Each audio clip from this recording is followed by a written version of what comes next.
After my wife's funeral, her son and daughter said, "You're old. You need to go to a nursing home." They forged medical records, bribed a doctor, turned me into a fool in their eyes. But they didn't know that not every gift comes free.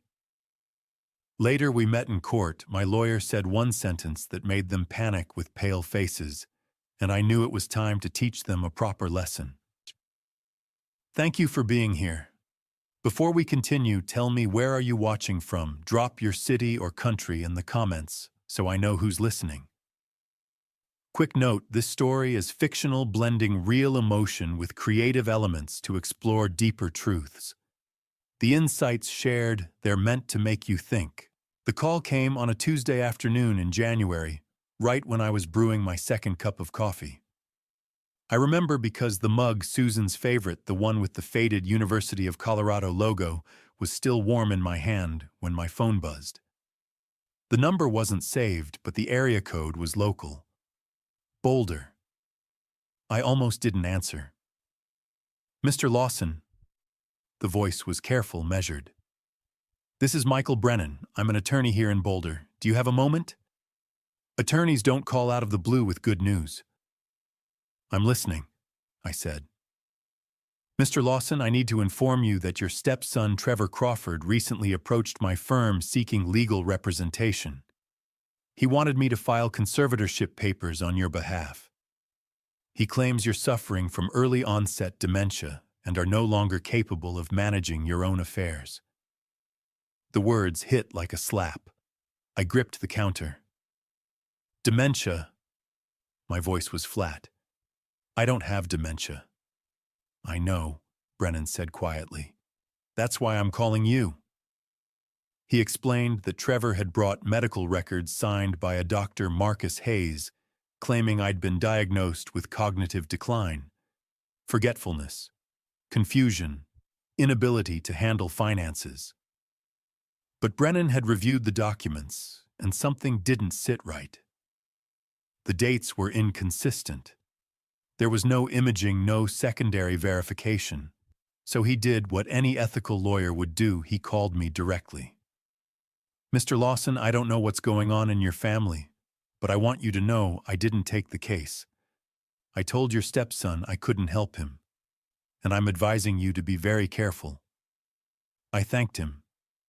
I think I said something about appreciating his integrity. But honestly, I don't remember much after that.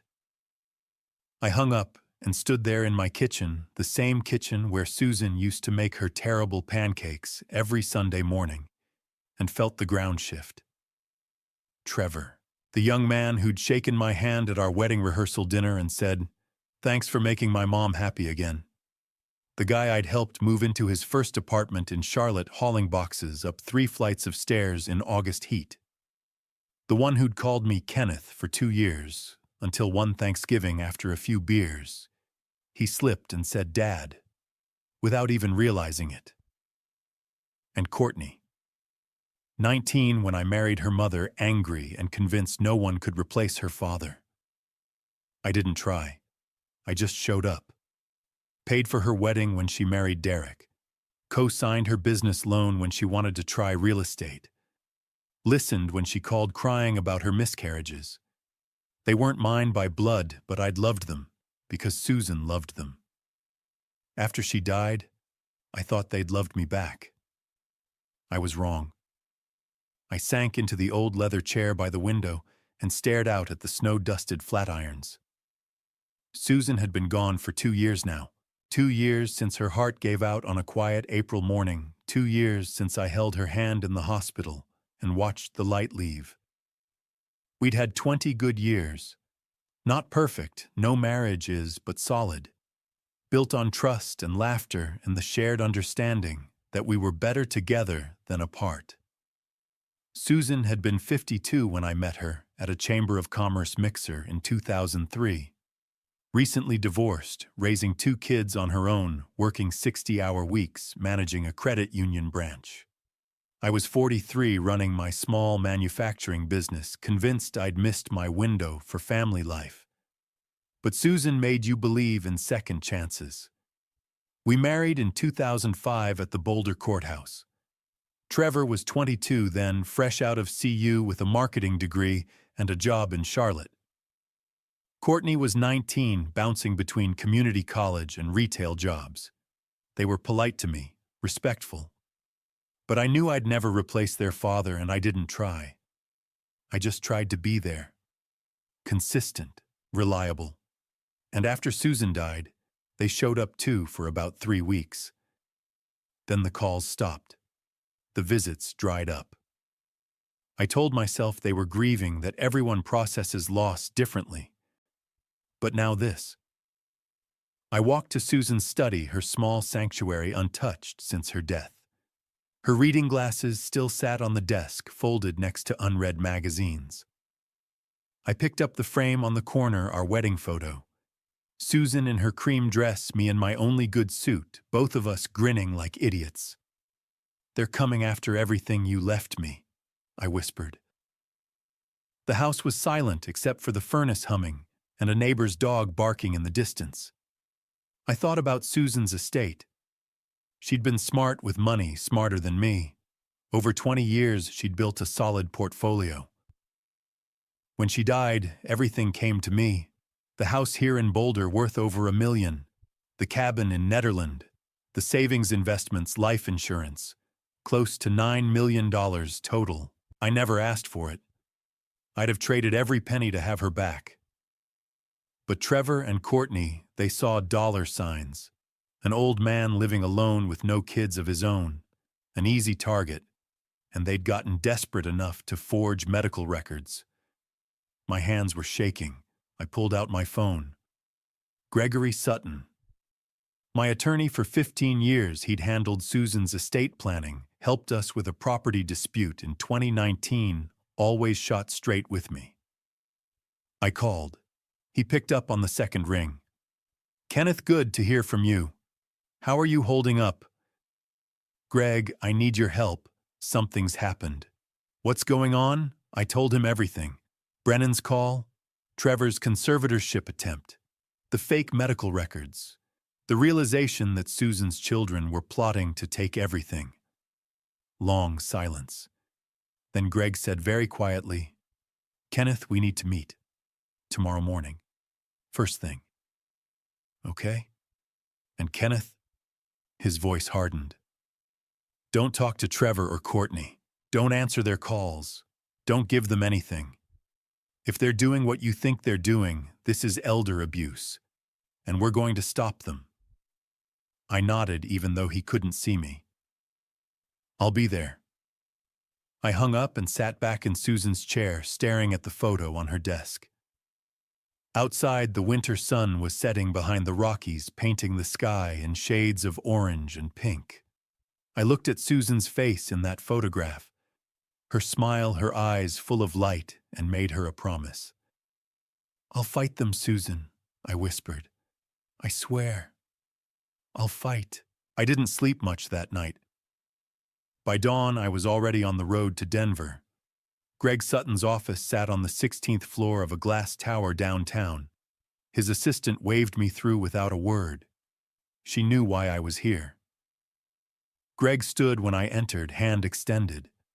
58, graying at the temples, but still sharp. We'd met back in 2010 when Susan and I bought the Netherland cabin. Over the years, he'd become more than our attorney. He'd become a friend. "Kenneth." His grip was firm. "Sit down. Tell me everything." I walked him through Brennan's call, Trevor's conservatorship attempt, the fake medical records, the 2 years of distance after Susan died, then the sudden interest in my health. Greg listened without interrupting. When I finished, he leaned back and let out a long breath. "Elder abuse," he said flatly. "Financial exploitation. Trevor and Courtney are committing a felony." The words hung between us. "Greg, they're Susan's kids. And they're trying to rob you blind." His voice was hard. "Kenneth, I've seen this a dozen times. Adult children circle like vultures the moment a parent is alone. They convince themselves they deserve the money more. I looked at my hands. Steady. Still strong. I don't have dementia. I know you don't, but that's not the point. The point is they're willing to lie to get what they want. He pulled a folder from his desk. Susan's will. Do you remember the no contest clause? I frowned. The what? She insisted on it 3 years ago, right after her diagnosis. Said she wanted to protect you. He slid a document across the desk. Article 7, Section 3, read it. I scanned the page. The legal language was dense but clear. If any beneficiary contests this will attempts to harm the primary beneficiary or seeks to have the primary beneficiary declared incompetent for financial gain, said beneficiary shall forfeit all rights under this will. Susan left them something, a $500,000 trust fund, split between Trevor and Courtney, accessible when they turned 50. Greg's eyes were steady. But the moment they filed that conservatorship petition, they triggered the clause. They've already lost it. My chest tightened. Susan had known. Even dying, she'd seen this coming. Why didn't you tell me? She asked me not to. Said she hoped she was wrong, and if she was no point poisoning the well. Greg closed the folder. But she wasn't wrong. And now we have a choice. What choice? We fight this head-on, file a response, get you evaluated, prove you're competent, shut them down. He paused. Or we do something more strategic. I leaned forward. I'm listening. We let them think they're winning. You play along, act forgetful, confused. Meanwhile, we build a case. Hire a PI to document their fraud. Secure your assets. And when they show up in court confident they've won, we drop the hammer. The idea made my stomach turn. You want me to pretend to be senile. I want you to give them enough rope to hang themselves. Greg's voice softened.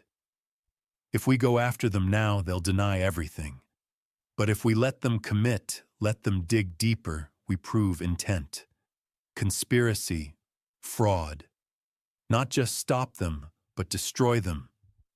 I thought about Trevor's smirk, Courtney's fake concern.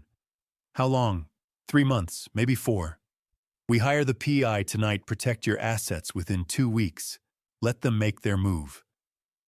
He leaned forward. It won't be easy. You'll have to let them think you're weak. But when we're done, they won't just lose. They'll be destroyed. I stared at Susan's signature on the will.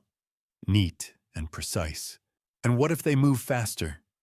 Then we accelerate. But people like this, they're greedy, not smart. They'll take their time. He stood. The question is, can you do it? Can you play weak when you're not? I thought about Susan's last words. Promise me you'll fight if you have to. Yes, I said. I can. Greg smiled, cold, calculated. Good. He pulled a business card from his drawer. Dale Winters, Private Investigations. Call him tonight, Greg said. Dale's ex-FBI. He's expensive, but he's the best. Tell him I sent you. I took the card, feeling its weight. Greg's expression softened. Kenneth, Susan built protections into that will because she wanted you to fight. So fight. For her. I nodded, slipping the card into my wallet. I will. The invitation came 3 days after my meeting with Greg. Courtney called, Thursday evening voice, bright and cheerful. Kenneth, it's been too long. Why don't you come to Raleigh for dinner this weekend? Derek and I would love to have you. Trevor's flying in too. Trevor and Courtney. Together. It wasn't a coincidence. That's thoughtful, I said, keeping my tone warm. What day? The Saturday around 6. I'll be there. Greg had warned me this would happen. Let them make the first move. Act normal. Observe. Saturday morning, I climbed into my Silverado and drove east. Boulder to Raleigh is 13 hours across the Rockies, through Kansas, down through Tennessee. I stopped twice for gas and bad coffee. By the time I reached Courtney's subdivision outside Raleigh, the winter sun was setting. The house was new construction, all beige siding and black shutters. A silver Lexus in the driveway, Derek's. Beside it, a rented BMW Trevor. I sat in the truck for a moment, steadying myself. Then I grabbed the gas station wine and walked to the door. Courtney answered before I could knock. "Kenneth." She threw her arms around me, all perfume and fake warmth. "You made it come in." The house smelled like roasted chicken and candles. Courtney looked polished, blonde highlights, expensive yoga pants. She'd always taken after Susan in looks, though Susan had never been this manufactured. "Derek's in the kitchen," she said. "Trevor just got here." Trevor stood by the fireplace, whiskey in hand, scrolling his phone. He looked up and gave me a curt nod. "Kenneth." "Trevor." No handshake, just two men sizing each other up. Derek emerged from the kitchen, wiping his hands on a dish towel. 40 going soft around the middle, wearing a Panthers hoodie. He gave me a tight smile. "Mr. Lawson, good to see you." "Call me Kenneth, Derek." He nodded, but his eyes flicked nervously toward Courtney. Something was off about him. We sat down to dinner. Courtney had gone all out: roasted chicken, mashed potatoes, green beans rolls. It reminded me of Susan's Thanksgiving dinners back when we were still a family. "So, Kenneth," Courtney said, passing potatoes, "how are you feeling? We've been worried." There it was. "Feeling fine," I said. "Why?" "Well, you're alone in that big house. Boulder winters can be rough." She glanced at Trevor. "We just want to make sure you're taking care of yourself." "I appreciate that." I looked at Derek. "How's work going? Still in finance?" Derek blinked. No, IT, network security." I frowned like I was trying to remember.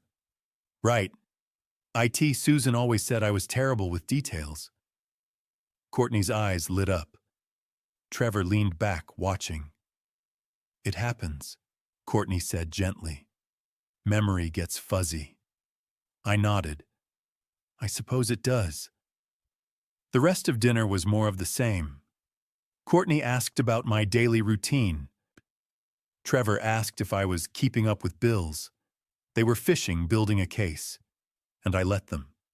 I forgot the neighbor's name I'd mentioned 5 minutes earlier. I asked Derek the same question twice. I put salt in my water glass. By dessert, Trevor looked satisfied. Courtney looked concerned. Derek just looked uncomfortable. After dinner, Courtney suggested coffee in the living room. Trevor excused himself to take a call. I watched him disappear down the hallway into a back room. Courtney poured coffee. Derek stared at his phone. Then I heard Trevor's voice, muffled but clear. Door cracked open. "Brennan won't help. We need another lawyer, fast." I froze. "Find someone who'll move quickly. We don't have time. The old man's slipping, but he's not gone yet." My hands tightened around the coffee cup. Trevor walked back in phone-pocketed face, unreadable. He sat across from me and smiled. "So, Kenneth, have you given any thought to assisted living? You'd have help. Companionship. Might be nice." I looked at him, this man I'd helped move into his first apartment, who'd called me dad after a few beers, who was now plotting to take everything. "I'll think about it," I said quietly. Trevor nodded, satisfied. An hour later, I said my goodbyes. Courtney hugged me, told me to drive safe. Trevor shook my hand, firm, cold. Derek walked me to the door and muttered, "Take care, Kenneth." I climbed into my truck and started the engine. My hands were shaking. I sat there staring at the house, replaying Trevor's words. "We need another lawyer. Fast. The old man's slipping." Then I pulled out my phone and called Dale Winters. He answered on the second ring. "Mr. Lawson." "They're moving faster than we thought," I said. "How soon can you start?" Pause. "Then I can start tonight. Give me their names, addresses, everything. I gave him everything: Trevor in Charlotte, Courtney in Raleigh, Dr. Hayes in Boulder. Phone numbers, details. Good, Dale said. And Mr. Lawson, don't go back there alone. If they're accelerating, they're desperate. Desperate people make mistakes. Let them. I hung up and pulled onto the highway, heading west into the dark. Behind me, Raleigh disappeared. Ahead, the long drive home. Dale Winters didn't look like an ex-FBI agent. He looked like somebody's grandfather: silver hair, wire-rimmed glasses, fleece jacket with a coffee stain. We met at a cafe on Pearl Street in downtown Boulder, the kind with reclaimed wood tables and local art on the walls. He was already there when I arrived, sitting in the back corner with a laptop open. He stood when he saw me. Mr. Lawson, Dale Winters. His grip was firm, his eyes were sharp. We sat. I ordered coffee I didn't want and got straight to the point. Greg Sutton said, "You're the best." Greg's generous. Dale closed his laptop. Walk me through it. I told him everything. Brennan's call, Trevor's conservatorship attempt, the fake medical records signed by Dr. Marcus Hayes, the dinner in Raleigh, Trevor's phone call about finding another lawyer. Dale took notes on a yellow legal pad. When I finished, he tapped his pen against the table. Dr. Marcus Hayes. He your regular physician was. I stopped seeing him last year. Trevor recommended him back in 2020. They're golf buddies. Dale wrote that down. And you're sure the records are fake? I haven't seen Hayes since last March. No way he diagnosed me with dementia. Good. That's fraud. He flipped a page. What do you want me to find? Everything. Trevor and Courtney's finances, their communications, proof they're conspiring, proof Hayes took money. Dale nodded. That'll take time, and it won't be cheap. I don't care what it costs. He studied me, then nodded. I'll need access to your accounts, establish a baseline, prove you're competent. I'll also recommend an independent medical evaluation. Dr. Diana Foster's the best in Colorado. Fine. One more thing. Dale leaned forward. If they're moving fast, they're desperate. Don't meet them alone. Don't sign anything. Play dumb. Let them think they're winning. I thought about Trevor's smirk. I can do that. Good. Dale stood. I'll be in touch. The next 3 weeks were the longest of my life. I stayed home, kept my routine normal. Morning coffee, walks around the neighborhood, lunch with Mrs. Sullivan next door, who'd known Susan for years. I didn't tell her what was happening. Not yet. Dale worked. He called every few days with updates, bank records, phone logs, emails, building a file piece by piece. Then late February he called. We need to meet. I've got something. Same cafe. Dale slid a manila folder across the table. Open it. Inside were printouts, bank statements, credit reports, text logs, email threads. I scanned the pages. My stomach dropped. Trevor owed $285,000 to offshore gambling sites and underground lenders. Payment deadline March 15th, 3 weeks away. Courtney had lost $370,000 in a real estate Ponzi scheme that collapsed in 2023. She'd been covering losses with credit cards and loans. Drowning. Dr. Marcus Hayes received a $15,000 cash deposit on December 10th, 2024, 2 weeks before he supposedly examined me. There were emails. Trevor to Hayes, need documentation for conservatorship. Can you handle it? Hayes to Trevor, I'll take care of it. Usual terms. I looked up. Usual terms. Hayes has been selling medical opinions for years. Disability claims, workers' comp fraud. This is his first elder abuse case. Dale tapped the folder. He's done. I sat back, feeling the weight. There's more. Dale showed me a text thread. Trevor to Courtney, January 28th, the day after Raleigh.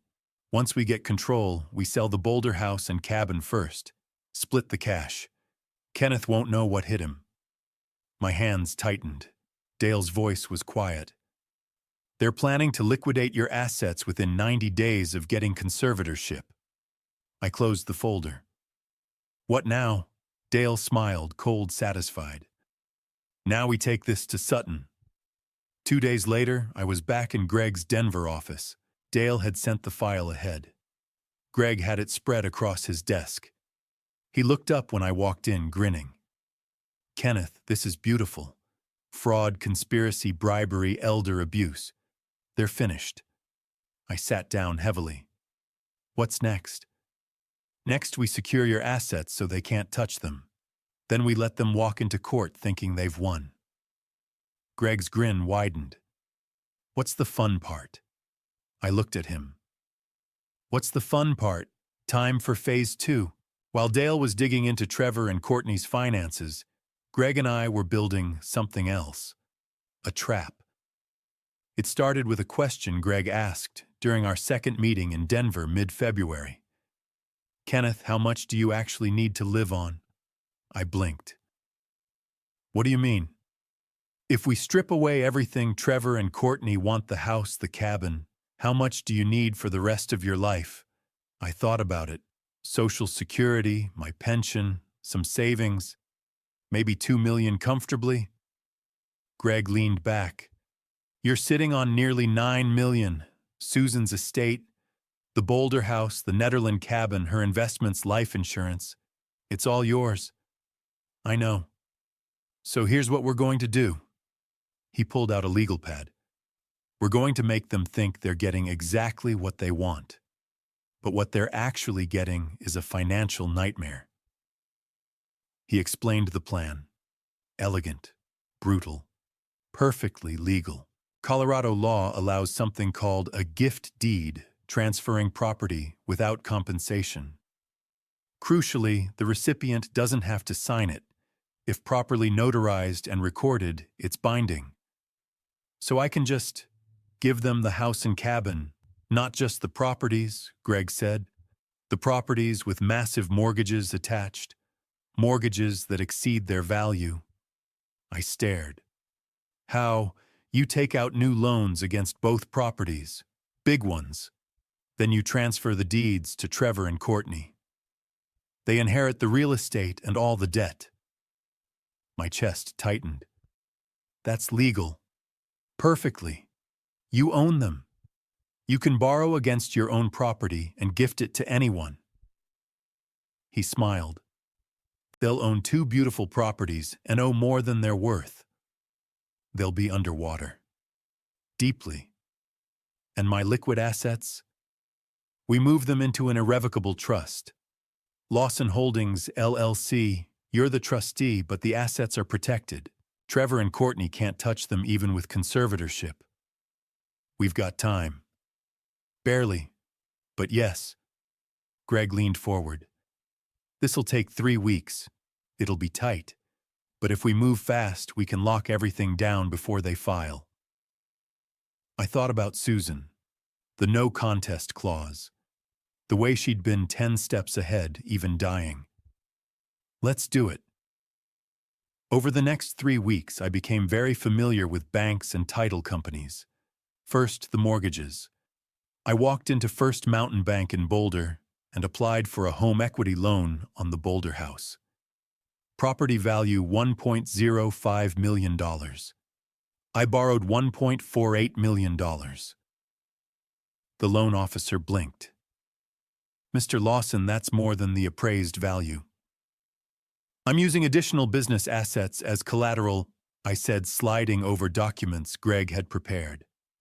Lawson Holdings had enough capital to satisfy their risk assessment. They approved it. 2 days later, I did the same with the Netherland cabin. Value $920,000. Loan $1.1 million. Total mortgages $2.58 million. Combined property value $1.97 million. Net equity, negative $610,000. Meanwhile, Greg was moving my liquid assets. The $5.8 million Susan had left me, savings investments, life insurance all went into Lawson Holdings, LLC. Once inside, it was untouchable. Even if Trevor and Courtney got conservatorship, they couldn't access the trust. By early March, everything was in place. I sat in Greg's office on a cold Thursday afternoon, staring at two pieces of paper. Gift deeds. One transferring 1,247 Mapleton Avenue, Boulder, to Trevor Crawford. One transferring 455 Peak Vista Road, Nederland, to Courtney Crawford. Both properties. Both mortgages. No purchase price. Just gifts. Greg slid a pen across the desk. Sign here, here, and here. My hand hovered. They'll accept these. Not yet. We don't file them until after the court hearing. Right now, they think they're going to win conservatorship and take control. They don't know we've moved the liquid assets, and they definitely don't know about the mortgages. Greg smiled. At the hearing, when the judge denies their petition, we'll offer a settlement. You'll agree to transfer the house and cabin as a goodwill gesture. They'll jump at it. Then we file these deeds. And they'll owe $2.58 million in mortgages on properties worth $1.97 million, plus their personal debts. Trevor's $285,000 gambling, Courtney's $370,000 Ponzi losses. He leaned back.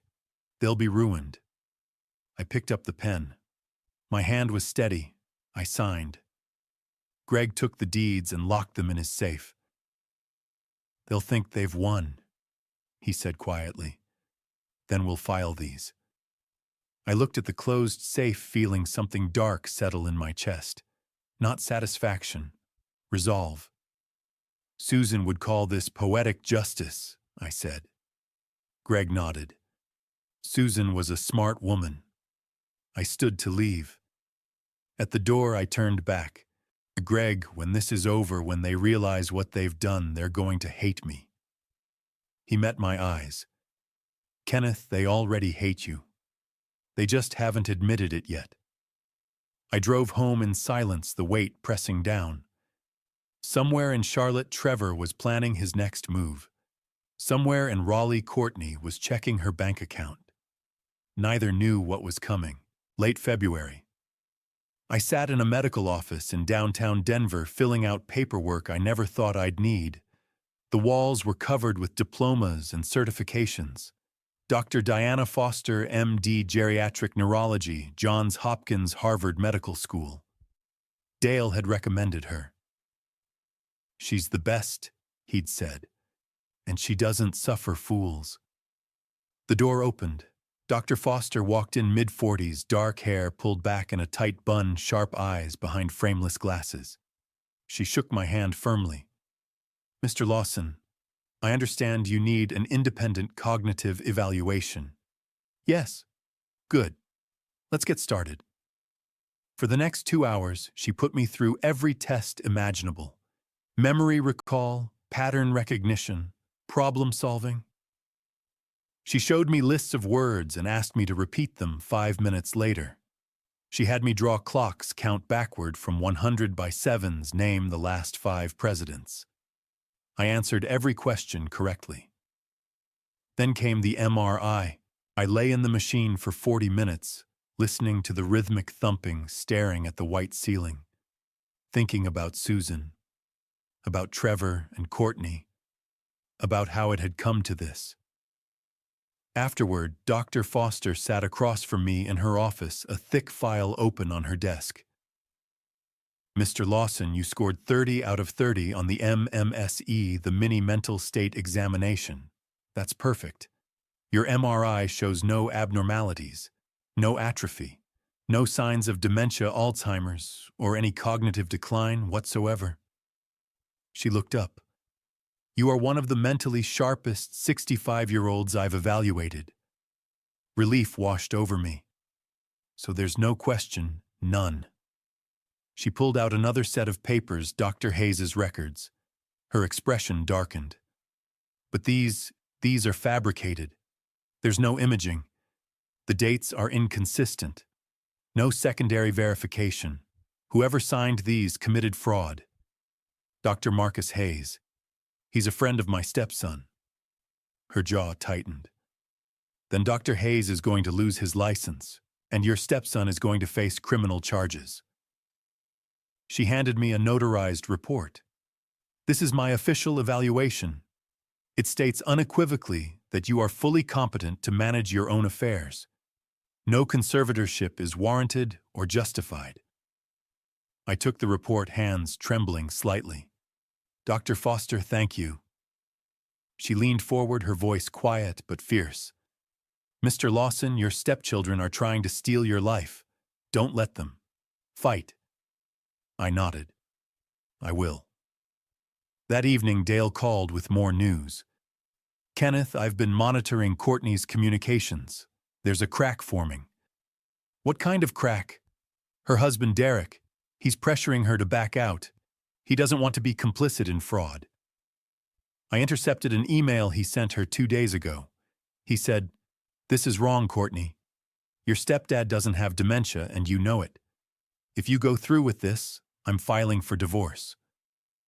My stomach tightened. What did she say? She told him to stay out of it. Said Trevor has it under control. Dale paused.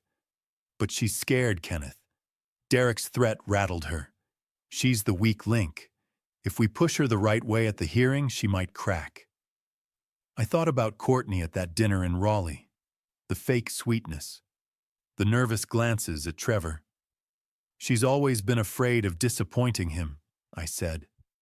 Then that's our angle. Dale's voice was steady. Trevor's the ringleader. Courtney's the follower. We separate them and court apply pressure to Courtney, and she'll fold. And Trevor. Trevor's a narcissist. He'll fight to the end. But without Courtney backing him up, his case falls apart. I let that sink in. A crack in their alliance. Derek pulling away. Courtney scared. Maybe this wouldn't be as hard as I thought. 2 days later, the certified letter arrived. I opened it, standing in my kitchen, the winter sun streaming through the window. Notice of conservatorship petition. Petitioner Trevor Crawford. Attorney Christopher Murray Esquire. Hearing date. April 15th, Boulder County District Court. My hands were steady as I read. Trevor had found his lawyer. Christopher Murray. I looked him up immediately. 48 years old, small firm in Denver, reputation for aggressive tactics and questionable ethics. Exactly the kind of lawyer who'd take a case like this without asking too many questions. The hearing was set for mid-April, 2 months away. I called Greg immediately. I got the notice, April 15th. Good, Greg said. We're ready. Dale's file is complete. Dr. Foster's evaluation is ironclad. The asset trap is set. All we have to do now is wait. 2 months, I said. 2 months. And Kenneth. When we walk into that courtroom, we're going to destroy them. I hung up and looked around my kitchen. Susan's kitchen. The mug with the CU logo still sitting by the coffee maker. The window where she used to stand in the mornings watching the sunrise over the Flatirons. 2 months, Susan, I whispered. Then it's over. Outside, the snow was starting to melt. Spring was coming. And so was the reckoning. March came in cold and gray. The pressure started subtly. A phone call from Trevor every Wednesday evening, always around 7. Hey, Kenneth, just checking in. How are you managing? I'm fine, Trevor. Good. Listen, have you been keeping up with Bill's property taxes? Because if you need help organizing things, I'm happy to fly out. I'd pause. I think I'm okay. You sure it's a lot to manage on your own? Big house like that. Every call was the same. Every call building a narrative, Kenneth slipping. Kenneth needs help. I played along, forgot to pay the electric bill 1 month on purpose, let mail pile up. Mentioned I couldn't remember if I'd taken my blood pressure medication. Trevor ate it up. Courtney was worse. She showed up in Boulder twice in March. Both times unannounced, both times with a bright smile and brochures. Kenneth, I was in the area. The first time she brought pamphlets for assisted living communities. Rolling lawns, smiling seniors. Experience the freedom of worry-free living. Just something to think about, she said, spreading them on my table. You'd have help with meals, housekeeping, and activities, book clubs, game nights. You wouldn't be so lonely. I looked at the brochures and nodded slowly. Maybe. Her eyes lit up. She thought she was winning. The second time she brought Derek. He looked uncomfortable, barely spoke. Courtney did all the talking, asking about my daily routine, whether I was keeping up with appointments, if I'd considered selling the cabin. It's a lot of property to maintain, and you're not getting any younger. I nodded. You're probably right. After they left, I stood at my window watching their car pull away. My hands were shaking. Not from fear, from rage. Mrs. Beatrice Sullivan noticed. Beatrice lived next door, 72, sharp widow, for 10 years. She and Susan had been close coffee every Saturday morning. After Susan died, Beatrice kept an eye on me, checking in, bringing over leftovers. She knocked on my door the evening after Courtney's second visit. Kenneth, can we talk? I let her in. She sat at my kitchen table. That girl doesn't care about you, she said bluntly. She's after your money. I've seen it before. My sister-in-law went through the same thing. They circled like vultures. I sat across from her. I know. Her eyes widened. You know. I know exactly what they're doing, and I'm handling it. How, I told her. Not everything, but enough. The fake records, the conservatorship petition, the plan to fight back. When I finished, Beatrice was quiet. Then she said, if you need someone to testify, someone who's seen you every day and can confirm you're sharp as ever, I'll do it. Something warm settled in my chest. Not everyone was out to get me. Thank you, Beatrice. She patted my hand. Susan would want me to. Meanwhile, Dale was uncovering more. He called mid-March. Kenneth Trevor's timeline is tighter than we thought. Murray's on retainer with instructions to fast-track everything. Once they get conservatorship, they're planning to liquidate your assets within 90 days. My stomach dropped. 90 days. They want to sell the Boulder house and Netherland cabin immediately, cash out investments, drain everything before anyone can stop them. Jesus. Which means you need to keep playing weak, keep acting confused. Let them think they've won. I gripped the phone. How much longer? 4 weeks. The hearing's April 15th. Just hold on. 4 weeks. 28 days of pretending. I could do it. I had to. The hardest part came near the end of March. Trevor left a voicemail. I listened, standing in my kitchen, late afternoon sun slanting through the window. Hey, Dad. His voice was smooth, almost gentle. Just wanted to say we're doing this for your own good. I know it's hard to accept help, but Courtney and I love you.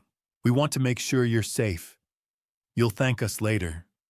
I promise. I played it twice, then deleted it. That evening, I called Greg. I got a message from Trevor. He's calling me Dad now, telling me I'll thank him later. Greg's voice was hard. Stay the course, Kenneth. 4 more weeks. I know. I looked at Susan's photo on the mantel. But Greg, when we get into that courtroom, I'm not thanking them for anything. No, Greg said quietly. You're not. Late March. Greg's office in Denver, late afternoon light streaming through the windows. Michael Brennan sat across from us, leather portfolio open on the table. He looked tired, but determined. Kenneth. Greg said Michaels agreed to testify. His testimony establishes premeditation, shows Trevor planned this. Brennan nodded. I want to walk you through what happened. I leaned forward. Tell me. Mid-December, Trevor called my office and scheduled a consultation. Said he was concerned about his stepfather's mental health. Brennan flipped open a file. He came in 3 days later, polished, confident, had a whole story prepared. What did he say? That you'd been showing signs of dementia for months, forgetting appointments, struggling with finances. He was convincing. Almost had me believing him. Almost. Then he showed me the medical records. Dr. Marcus Hayes had supposedly examined you in early December and diagnosed early-onset dementia. But things didn't add up. Greg interjected. What specifically? No imaging, no MRI, no CT scan, just clinical observation. Dates were inconsistent. Hayes claimed multiple visits, but records showed only one. No neurologist referral, nothing. Brennan shook his head. In 30 years practicing elder law, I've never seen a legitimate dementia diagnosis look like that. Cold anger settled in my chest. What did you do? I told Trevor I needed to verify independently. That's standard practice. He got defensive. Said time was of the essence, you were deteriorating rapidly. Brennan met my eyes. That's when I knew something was wrong. Legitimate conservatorships aren't rushed. So you called me. So I called you. And the moment I heard your voice, sharp, articulate, I knew Trevor was lying. And his response. He fired me, said I was wasting his time, threatened to report me to the Bar Association. Brennan smiled grimly. Empty threat. But it showed desperation. And he found Murray. Christopher Murray has a reputation for taking cases other attorneys won't touch. Aggressive, cuts corners, doesn't ask questions. Brennan pulled out another document. Exactly what Trevor needed.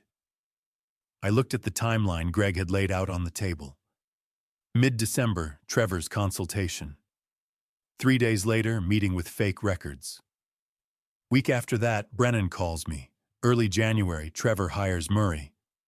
He moved fast. Because he needed to. Dale's voice came from the doorway. He walked over and dropped a folder on the table. Trevor's gambling debts came due mid-March. He missed the payment. His lenders are getting impatient. Brennan glanced at the folder. So this isn't just inheritance. It's survival. Exactly. Dale sat down. Trevor and Courtney are drowning. This conservatorship is their lifeboat. The room was quiet. Greg spoke. Michael, at the hearing, I'll walk you through all of this. Trevor's approach, the fake records, your suspicions, your call to Kenneth, his reaction. You comfortable? Brennan nodded. Absolutely. Elder abuse is a crime. I won't let it happen on my watch. Relief washed over me. Michael, thank you. You didn't have to call me. You could have just declined and walked away. Brennan looked at me steadily. Your wife, Susan, must have been remarkable to have built the protections she did into that will. I'm just honoring her foresight. My throat tightened. She was. Then let's make sure her wishes are respected. As we wrapped up, Brennan pulled one more document from his portfolio. Kenneth, I almost forgot. He slid it across. Trevor's retainer agreement. He paid me $5,000 up front, non-refundable. I picked it up. The date at the top, mid-December. Less than 2 months after Susan died. My hands tightened. He couldn't even wait, I whispered. Greg's voice was quiet. No, he couldn't. Susan had passed in April. By December, Trevor was already planning this. While I was still grieving, he was scheming. I handed the document back. Make sure the judge sees this. I will. Outside, the sun was setting over Denver. City lights flickering on. 17 days until the hearing. I was ready. April 14th. One day before the hearing. I sat at my kitchen table surrounded by 3 months of my life spread across papers and folders. Dale's investigation file. Dr. Foster's evaluation. Brennan's testimony notes. The gift deeds locked in Greg's safe. The mortgage documents, the trust papers, everything we'd built. Everything we'd hidden. Everything Trevor and Courtney didn't know.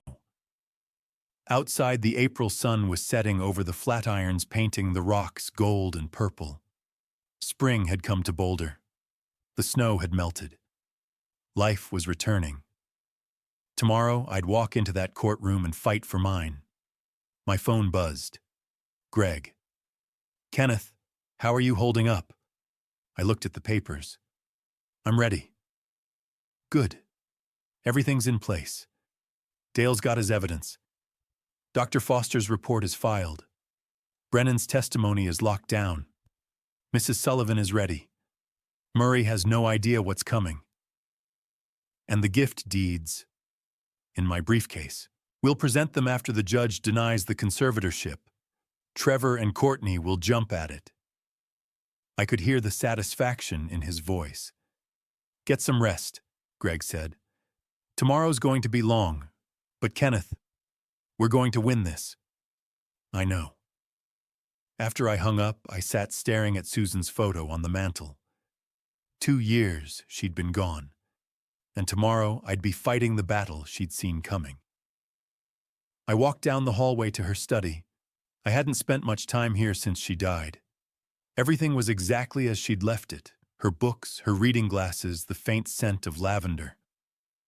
I sat in her chair and looked around. Her sanctuary. Then I saw it. A leather journal on the bottom shelf tucked between photo albums. I pulled it out. Susan's handwriting on the cover, 2023, the year she died.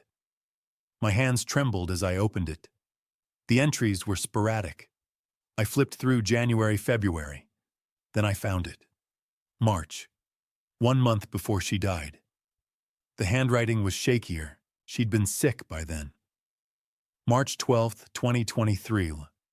I saw the way Trevor looked at Kenneth today when he thought I wasn't watching. It wasn't love. It wasn't even affection. It was calculation. Like he was measuring something. Weighing value. I know my son. And I know that look. If something happens to me when something happens to me, I'm afraid they'll go after Kenneth. Trevor and Courtney both. I've made provisions in the will. Greg helped me add the no contest clause last week. Kenneth doesn't know yet. I don't want to worry him. But if they try what I think they'll try, that clause will protect him. Kenneth is stronger than they think. Smarter. More resilient. He spent 20 years running a business dealing with people who tried to cheat him.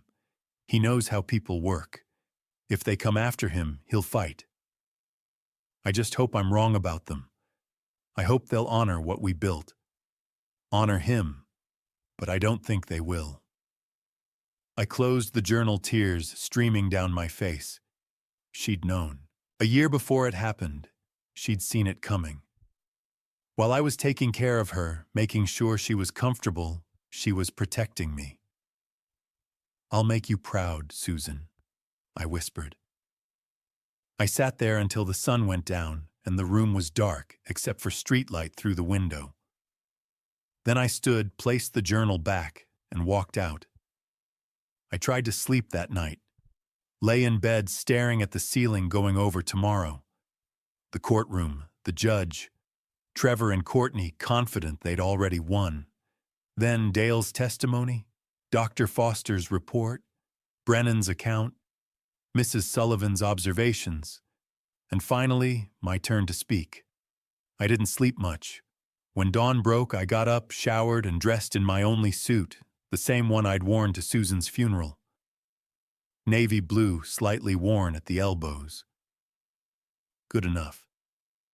I made coffee, drank it standing at the kitchen window, watching sunrise paint the mountains pink and orange.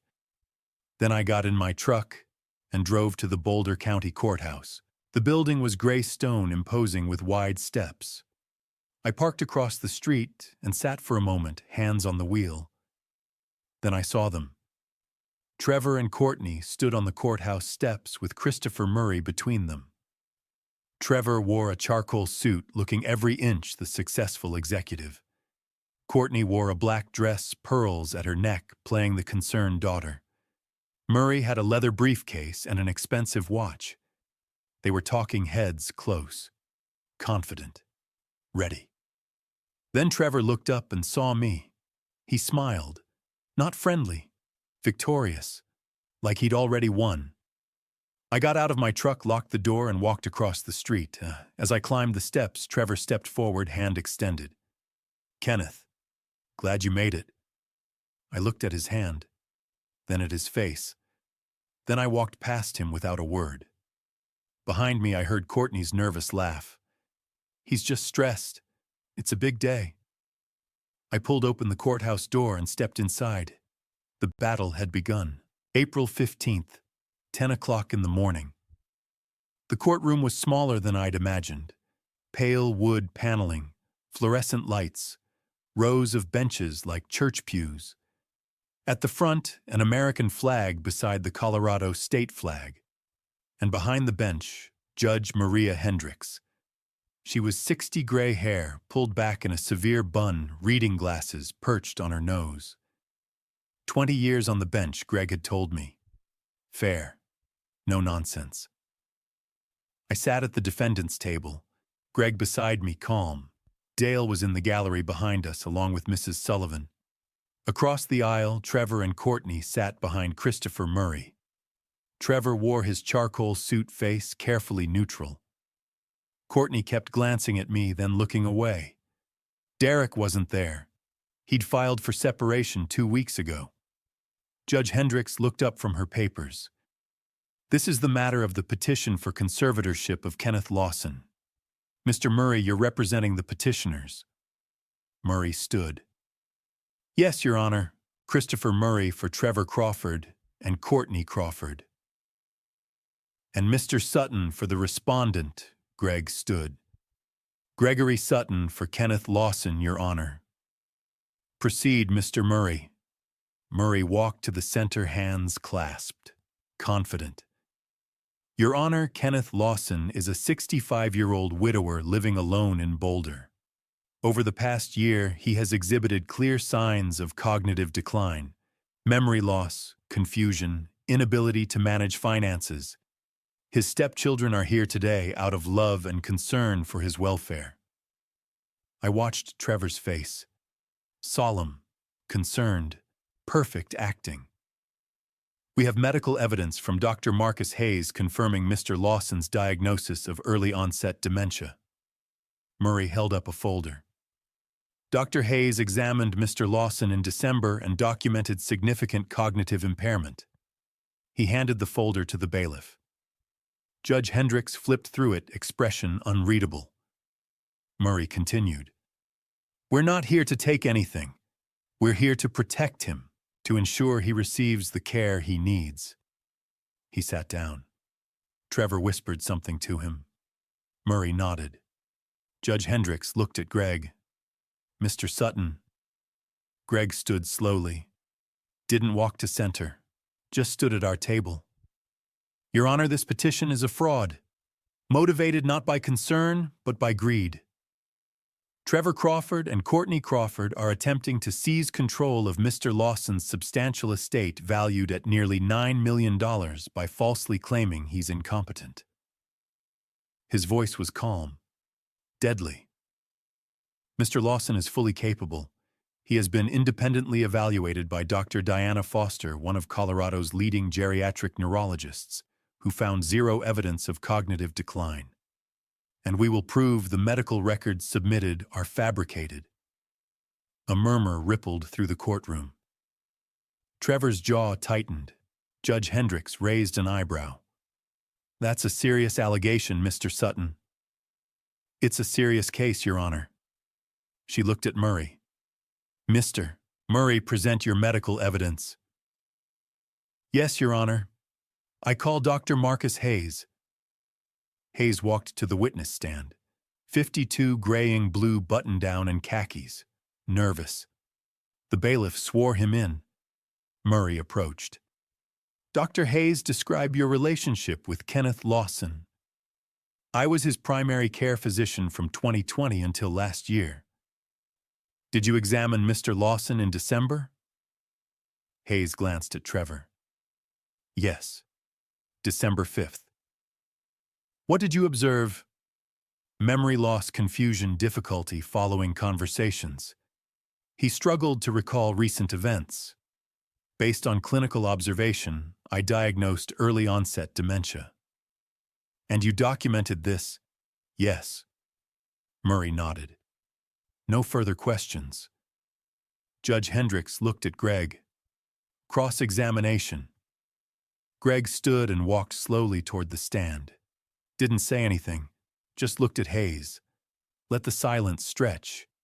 Then, Dr. Hayes, when was the last time you ordered an MRI for Mr. Lawson? Hayes blinked. I didn't order one. You didn't order an MRI? No. What about a CT scan? No. Any brain imaging at all? No. Greg let that hang. So you diagnosed dementia, a degenerative brain disease, without ever looking at his brain. Hayes shifted. Clinical observation is often sufficient for initial diagnosis. Initial diagnosis, Greg repeated. And did you refer Mr. Lawson to a neurologist? No. Did you conduct cognitive testing, MMSEMOCA, any standardized assessment? Hayes hesitated. I conducted an informal assessment during the visit. Informal. Greg picked up a paper. Dr. Hayes, according to your records, you conducted multiple visits with Mr. Lawson in November and December. But Mr. Lawson's bank records show he only visited your office once in the past year in March. Not December. Not November. March. The color drained from Hayes's face. So either your records are wrong or you fabricated them. Which is it? Murray shot to his feet. Objection. Badgering the witness. Judge Hendricks looked at Greg. Mr. Sutton, withdrawn, Your Honor. No further questions for Dr. Hayes at this time. Greg walked back. Hayes sat frozen. Judge Hendricks looked skeptical. She glanced at Murray, then at the records. Mr. Sutton, do you have witnesses? Greg stood. Yes, Your Honor. Several. Murray still looked confident. He thought Hayes had done enough. Thought we had nothing. He was wrong. Greg looked at the judge. I call Dale Winters. Dale Winters stood and walked to the witness stand. He moved like someone who'd done this before, calm, unhurried, completely at ease. The bailiff swore him in. Greg approached. Mr. Winters, please state your occupation. I'm a private investigator. I've been licensed in Colorado for 15 years. And before that, I spent 25 years with the Federal Bureau of Investigation specializing in financial fraud and white-collar crime. Greg let that sink in. The courtroom was quiet. Mr. Winters, were you hired to investigate this case? Yes. Mr. Lawson retained my services in late January to investigate allegations of fraud related to this conservatorship petition. And what did you find?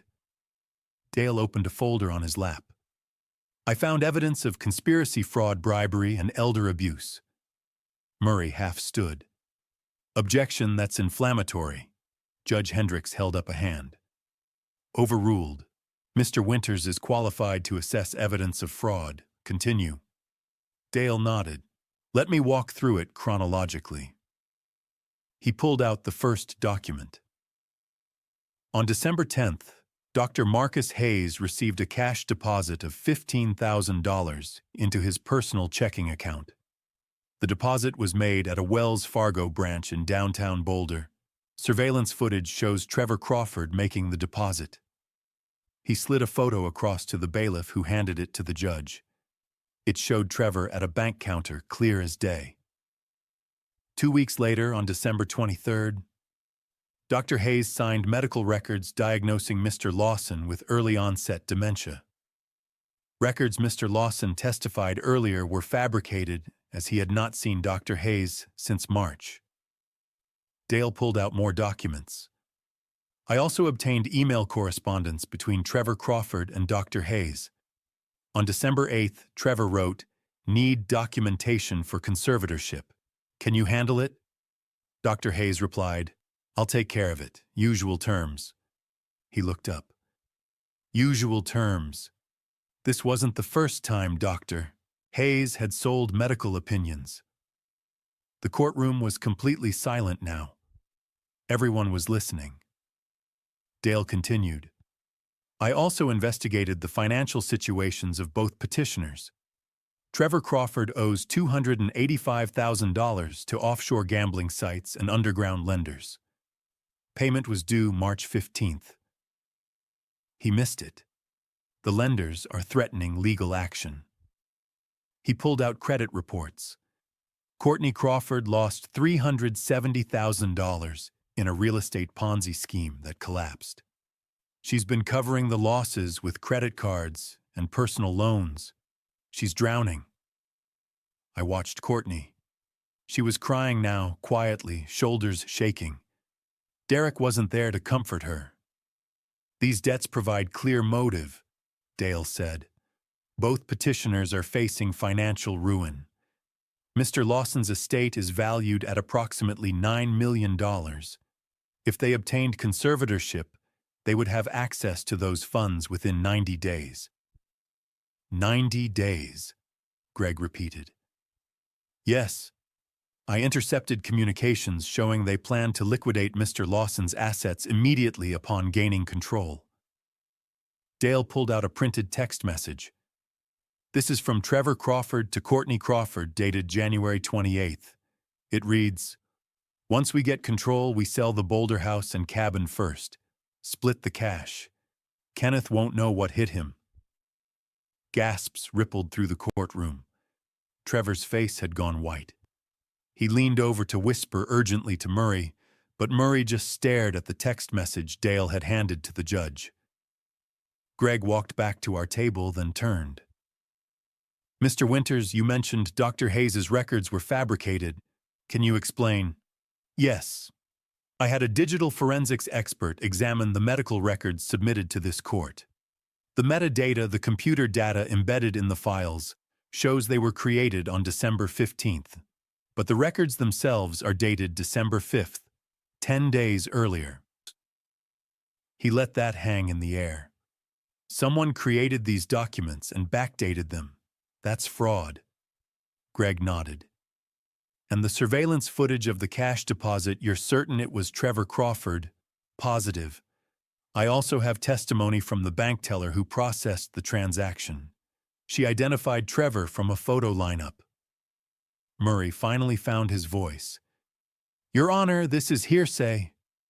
"It's documentation," Greg shot back. "Bank records, emails, text messages, surveillance footage. All admissible." Judge Hendricks was reading through the documents Dale had provided. Her expression was grim. She looked up at Murray. "Mr. Murray, do you wish to cross-examine this witness?" Murray stood, but he looked shaken.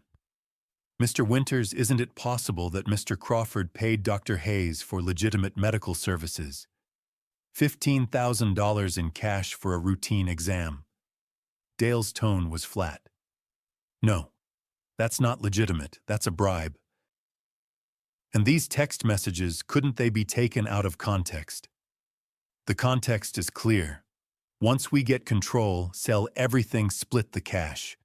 That's not concerned family members. That's theft." Murray had nothing. He sat down. Greg stood. "Your Honor, the evidence is overwhelming.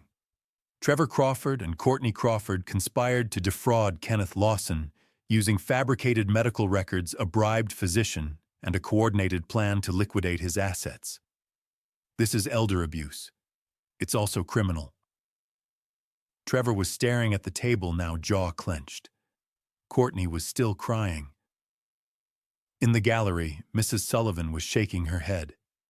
Judge Hendricks looked at the documents spread before her. Then she looked at Murray. "Mr. Murray, do you have any witnesses who can refute this evidence?" Murray opened his mouth, closed it, opened it again. Your Honor, we weren't expecting." "That's not an answer," she said coldly. "Do you have witnesses?" "No, Your Honor." She turned to Greg. "Mr. Sutton, continue." Greg stood. "Your Honor, we have additional witnesses who will corroborate Mr. Lawson's competence and expose the full scope of this fraud." He looked directly at the judge. "I call Dr. Diana Foster." Dr. Diana Foster walked to the witness stand with the same confidence she'd had in her office. Composed, professional, unshakable. The bailiff swore her in. Greg approached. "Dr. Foster, please state your credentials." "I'm a board-certified geriatric neurologist. I completed my residency at Johns Hopkins and my fellowship at Harvard Medical School. I've been practicing in Colorado for 18 years, specializing in cognitive disorders and dementia." Greg nodded. "And did you evaluate Kenneth Lawson?" "Yes, in late February at the request of his attorney." "What tests did you perform?" Dr. Foster opened a folder. "I conducted a comprehensive cognitive evaluation, the Mini Mental State Examination, or MMSE. Mr. Lawson scored 30 out of 30, a perfect score. I also ordered an MRI, which showed no abnormalities, no atrophy, no signs of stroke tumor or any structural brain damage. Finally, I conducted a psychiatric evaluation to rule out depression or anxiety that might mimic cognitive decline. None present. And your conclusion, Mr. Lawson is fully competent. His cognitive function is excellent. There is zero evidence of dementia, Alzheimer's disease, or any form of cognitive impairment." She looked directly at Judge Hendricks. "In fact, Mr. Lawson is one of the mentally sharpest 65-year-olds I've evaluated in my career." The courtroom was silent. Greg walked back to our table and picked up Dr. Hayes's records. He handed them to Dr. Foster. "Dr. Foster, have you reviewed the medical records submitted by Dr. Marcus Hayes?" She flipped through them, expression darkening. "Yes." "And your professional opinion?" "These are fabricated." Her voice was cold. "There's no imaging, no MRI, no CT scan. The dates are inconsistent. Dr. Hayes claims multiple visits in November and December, but provides documentation for only one alleged exam.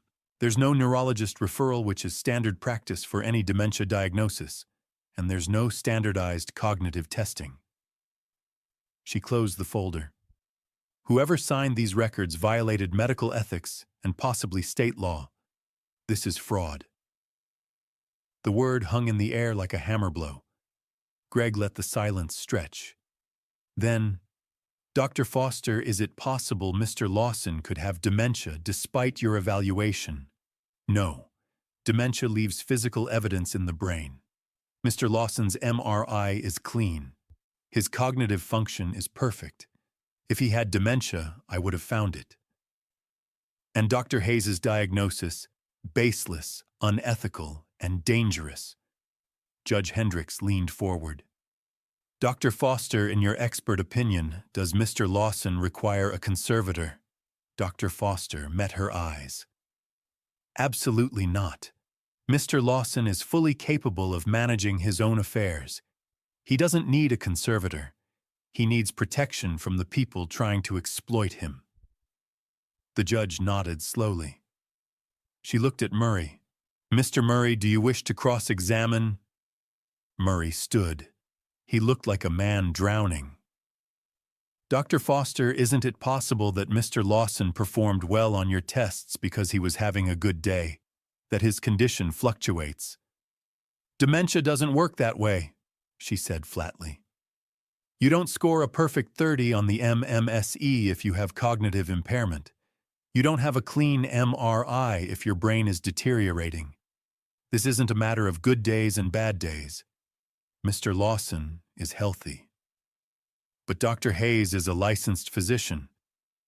Dr. Hayes is a physician who accepted $15,000 in cash and signed fraudulent medical records. That doesn't make him credible. It makes him a criminal. Murray had nothing. He sat down. Greg stood. No redirect, Your Honor. Dr. Foster stepped down from the witness stand and walked past Trevor and Courtney. She didn't look at them. Judge Hendricks was writing notes, her expression grim. She looked up. Mr. Sutton, any further witnesses? 2 more, Your Honor. Michael Brennan and Beatrice Sullivan. Behind Murray, Trevor leaned over and whispered urgently. I couldn't hear the words, but I could read his face. Panic. Courtney was still crying quieter now. Her hands were shaking. Murray straightened his tie and tried to compose himself, but his confidence was gone. He knew what I knew. They'd lost. Judge Hendricks looked at the clock on the wall. We'll take a 15-minute recess, then we'll hear from Mr. Brennan and Mrs. Sullivan. She stood. Everyone in the courtroom stood with her. As she disappeared into her chambers, I turned and saw Trevor staring at me across the aisle. For the first time since this started, he looked afraid. Good. After the recess, the courtroom felt different. Heavier. The gallery was packed now. People had heard what was happening and slipped in during the break. Reporters, law students, courthouse regulars who knew something big was unfolding. Judge Hendricks returned to the bench at exactly 11:30. We all stood, then sat again when she nodded. Mr. Sutton, she said, call your next witness. Greg stood. The respondent calls Michael Brennan. Michael Brennan walked to the stand. 60 years old, silver hair, navy suit. He moved with the quiet confidence of someone who'd spent 3 decades in courtrooms and had nothing left to prove. The bailiff swore him in. Greg approached the witness box with a folder in his hand. Mr. Brennan, please state your occupation for the record. I'm an attorney. I've practiced elder law in Boulder for 30 years. And are you familiar with conservatorship proceedings? Yes. It's a significant part of my practice. I've handled more than 200 conservatorship cases over my career. Greg nodded. Mr. Brennan, did Trevor Crawford approach you about representing him in a conservatorship matter? He did, mid-December. He called my office and said his stepfather, Kenneth Lawson, was suffering from early-onset dementia and needed a conservator to protect his assets. What was your response? I told him to come in. We met 3 days later. He brought his sister Courtney Crawford and a set of medical records from Dr. Marcus Hayes. And what did those medical records indicate? Brennan's expression hardened. They indicated that Kenneth Lawson had been diagnosed with early-onset dementia following a clinical evaluation in early December. The records claimed Mr. Lawson was experiencing memory loss, confusion, and an inability to manage his financial affairs. Did you find those records credible? No. The word hung in the air. Why not? Several reasons. First, there was no imaging, no MRI, no CT scan. Dementia diagnoses almost always include imaging to rule out other causes: stroke, tumor, normal pressure, hydrocephalus. Second, the dates were inconsistent. The evaluation was supposedly conducted over multiple visits, but the records only showed one appointment. Third, there was no neurologist referral, no cognitive testing beyond an informal observation. It looked rushed, incomplete. Greg walked closer. What did you do? I told Trevor I needed to verify the information independently before proceeding. That's standard practice in cases like this. Conservatorship is a serious legal action. It strips someone of their autonomy. I don't file unless I'm certain it's necessary. And how did Trevor respond? Brennan's jaw tightened. He became defensive, said time was critical, that his stepfather was deteriorating rapidly and we couldn't wait. He pressured me to file immediately. What did you do? I refused. And then I did something I don't normally do. I called Kenneth Lawson directly. The courtroom was completely silent now. What happened when you called him? The moment I heard his voice, sharp, clear, fully aware, I knew Trevor was lying. Kenneth answered questions without hesitation. He remembered dates, addresses, financial details. There was no confusion, no hesitation, nothing that suggested cognitive impairment. Greg nodded. And what did you tell Trevor? I told him I couldn't represent him, that the medical records didn't support a conservatorship, and that I believed Kenneth was fully competent. I also told him I was going to warn Kenneth about what was happening. And Trevor's response? He fired me on the spot, threatened to report me to the Bar Association for obstruction and breach of client confidentiality. Then he stormed out of my office. What happened next? Brennan looked directly at Trevor. He found a lawyer who wouldn't ask questions. Murray shifted uncomfortably in his chair. Greg walked back to our table and picked up a document.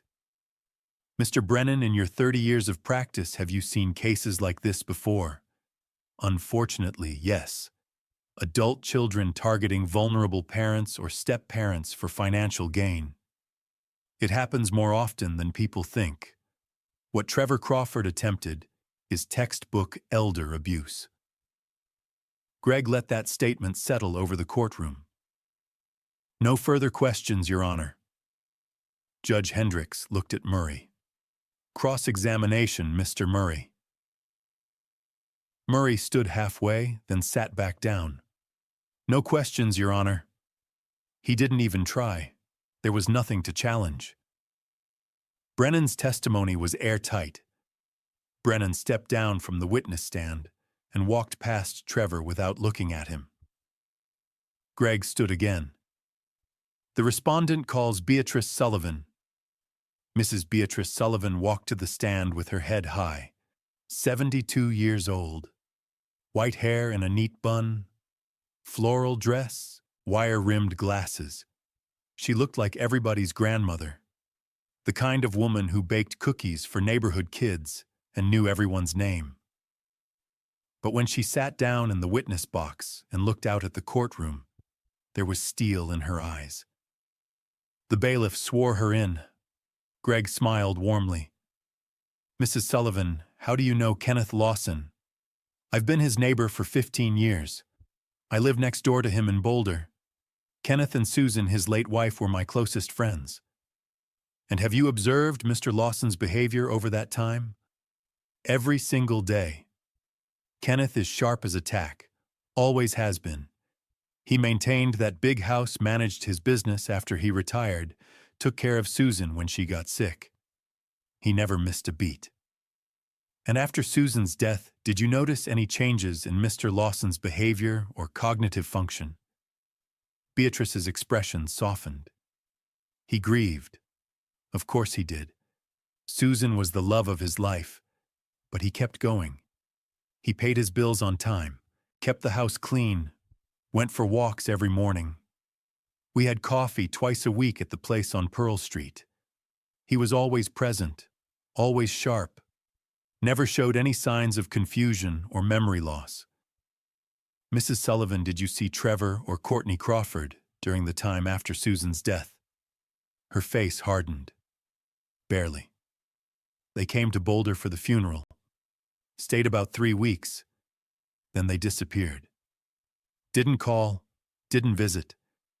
For almost 2 years, Kenneth was alone except for me and a few other neighbors. And then what happened? January. Suddenly they were very interested. Courtney showed up at Kenneth's house twice with brochures for nursing homes and assisted living facilities. Trevor called every week asking Kenneth about his finances, his accounts, his properties. It was obvious what they wanted. Greg walked closer. What did they want, Mrs. Sullivan? She looked directly at Trevor and Courtney. Her voice was steady, clear. They wanted his money. The courtroom was so quiet you could hear people breathing. Greg nodded slowly.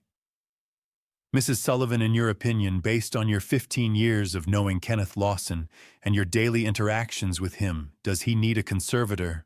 Absolutely not. Her voice was firm, final. Kenneth is one of the most capable people I know. He doesn't need a conservator. He doesn't need help managing his life. He needs to be left alone. Thank you, Mrs. Sullivan. Greg returned to our table. Judge Hendricks looked at Murray. Cross-examination. Murray stood slowly. He looked exhausted, defeated, but he had to try something. Mrs. Sullivan, he said, isn't it possible that you simply didn't notice Mr. Lawson's decline because you saw him every day? That gradual changes were invisible to you? Beatrice fixed him with a look that could freeze water. Young man, she said slowly. I raised 4 children. I buried a husband after 47 years of marriage. I managed a household, a budget, and a family for 50 years. I know when someone is losing their mind, and Kenneth Lawson is not losing his mind. A few people in the gallery chuckled quietly. Murray's face flushed. No further questions. He sat down. Beatrice stepped down from the witness stand and walked back to her seat in the gallery. As she passed me, she reached out and gave my shoulder a gentle squeeze. I nodded, mouthed the words, "Thank you." She smiled. Greg stood. Your Honor, the respondent rests. Judge Hendricks looked at Murray. Her expression was unreadable. Mr. Murray, do you wish to present a defense, call any witnesses, introduce any rebuttal evidence? Murray stood slowly. He glanced at Trevor, then at Courtney. Then at the stack of evidence on our table, Dale's investigation reports, Dr. Foster's evaluation, Brennan's testimony notes, Mrs. Sullivan's first-hand account. He had nothing. Absolutely nothing. No, Your Honor, he said quietly, and the petitioners rest. The courtroom erupted in whispers, people leaning toward each other, murmuring, shocked. Judge Hendricks banged her gavel once. Order. The room fell silent immediately. She looked at the papers in front of her for a long moment. Then she looked up at Trevor and Courtney. Her expression was cold, unforgiving. I've presided over conservatorship cases for 20 years, she said. I've seen families disagree about care. I've seen well-meaning children make mistakes out of fear or ignorance. But I have never, not once in 2 decades, seen a case this brazen, this calculated, this cruel. Trevor stared at the table. His jaw was clenched. Courtney was crying again, quietly, hopelessly. Judge Hendricks turned to Greg. Mr. Sutton, I'm prepared to rule. But first, she looked directly at me. Mr. Lawson, would you like to address the court? The courtroom went completely silent. Everyone turned to look at me. Greg leaned over and whispered, You don't have to. But if you want to, now's the time. I took a breath. Then I stood slowly. My hands were steady on the table. Yes, Your Honor, I said. I would. Still here. Drop a comment with your guess. What do you think Kenneth will do? I want to see your predictions. Before we continue, this narrative blends real emotion with fictionalized elements to convey meaningful insights. If you'd rather not proceed, now's the time to exit. But trust me, the next part is worth staying for. The courtroom was silent when I stood. Every eye turned toward me. Trevor and Courtney at their table with Murray. Judge Hendricks on the bench watching me carefully. Greg beside me nodding once, giving me permission to do what we'd planned. I walked to the center of the courtroom, stood facing the judge. Then I turned slightly so I could see Trevor and Courtney too. My voice was steady, calm, but every word carried weight. I raised you. Both of you. Trevor flinched. When I married your mother, you were 22, Trevor. Courtney, you were 19. You were adults. I knew I'd never replace your father, and I didn't try. I just tried to be there. Consistent. Reliable. The guy who showed up when you needed something. I paused. I helped you move into your first apartment, Trevor. Hauled boxes up 3 flights of stairs in August heat because you couldn't afford movers. I paid for your wedding, Courtney. $23,000. Walked you down the aisle when your biological father wouldn't. I co-signed your business loan when the bank said you didn't have enough credit. I listened when you cried about your miscarriages. I was there. Courtney was crying again, quietly. Her lawyer had stopped taking notes. For the first 2 years, you called me Kenneth. I didn't mind. I understood. Then one Thanksgiving, after a few beers, you called me Dad, like you meant it, and My voice caught. I steadied it. I was proud. The courtroom was so quiet, I could hear someone breathing in the gallery. When Susan got sick, I spent 6 months taking care of her, feeding her, bathing her, changing her sheets in the middle of the night when she couldn't get out of bed, holding her hand in the hospital when the doctors said there was nothing more they could do. You two. You visited once. One time in 6 months. Trevor, you stayed 45 minutes. Courtney, you stayed an hour and spent most of it on your phone. Trevor's jaw tightened. Then you showed up for the funeral, stayed for 3 weeks, said all the right things, hugged me, told me you loved me. Then you disappeared. I didn't hear from you for 8 months. No calls, no texts, nothing. My voice hardened. I told myself you were grieving, that everyone processes loss differently. I gave you space. I didn't push. I figured you'd come around when you were ready. I looked directly at Trevor. But Susan knew. Before she died 3 weeks before, when she could still talk, she looked at me and said, "If they come after you, fight back." I didn't believe her. I thought after everything we'd been through together, you'd honor her memory, that you'd at least leave me alone. I shook my head. I was wrong. I turned to face Judge Hendricks directly. 2 months after Susan's funeral, Trevor tried to have me declared incompetent. He forged medical records. He bribed a doctor. He planned to put me in a nursing home and drain my accounts within 90 days. Not because I'm sick, not because I need help, because he wanted money to pay off his gambling debts. Trevor's face was stone, but his hands were shaking on the table in front of him. Well, here's the truth.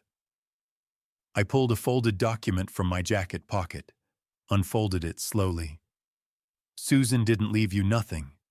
She set aside a $500,000 trust fund for you, split equally, $250,000 each. Accessible when you turned 50, enough to set you up, help you retire, give you security. Courtney looked up. Hope flickered in her red-rimmed eyes. But there was one condition. One clause Susan made me add to her will 3 years ago when she was dying and couldn't sleep at night because she was worried about what you'd do after she was gone. She called it a no-contest clause. I held up the document so everyone could see it. Article 7, Section 3. If either of you contested her, will attempted to harm me, or sought to have me declared incompetent for financial gain, you forfeit everything. Every penny of that trust fund goes to charity. The American Heart Association, the organization that tried to save Susan's life. The hope died in Courtney's eyes. Congratulations. The moment you filed that conservatorship petition, you triggered the clause. You lost it. All $500,000. Gone. Trevor's face went white. Murray started to stand. Your Honor, we were not made aware. Sit down, Mr. Murray, Judge Hendricks said coldly. He sat. I wasn't finished. But I'm not done. I pulled 2 more documents from my jacket. Gift deeds, signed and notarized. While you 2 were plotting to steal my estate, I was acting. I took out mortgages on the Boulder house and the Netherland cabin, big ones. $1.48 million on the house, $1.1 million on the cabin. Total $2.58 million in debt secured against those properties. I handed the gift deeds to Greg. He passed them to the bailiff who carried them to Judge Hendricks. Then last week I signed gift deeds transferring both properties to you along with all the debt attached to them. Trevor's eyes widened. The house is appraised at $1.05 million. The cabin at $920,000. Combined value $1.97 million. But you're inheriting $2.58 million in debt. That's negative $610,000. Courtney gasped. Trevor's mouth opened. Nothing came out. Add that to the $500,000 you just lost from the trust fund. Add your personal debts, Trevor, your $285,000 in gambling losses to offshore lenders. Courtney, your $370,000 from that real estate Ponzi scheme in Raleigh. You're bankrupt. Both of you. My voice dropped. Cold. Final. You tried to steal my life. Instead, you destroyed your own. I sat down. The courtroom was dead silent. Then Trevor exploded. You can't do this! He shot to his feet, his chair screeching backward. That's fraud. You deliberately set us up. Judge Hendricks banged her gavel. Hard. Mr. Crawford, sit down. But he just admitted, sit down. Trevor sat. His face was red, furious. But underneath the fury, I saw something else. Defeat. Judge Hendricks looked at the gift deeds for a long moment. Then she looked at the medical records, at Dale's evidence folders, at Dr. Foster's evaluation, at Michael Brennan's testimony notes. Then she looked at Trevor and Courtney. Her voice was ice. I've heard enough. This conservatorship petition is not just baseless, it's criminal. Mr. Lawson is fully competent. His cognitive function is exceptional. His financial management is sound.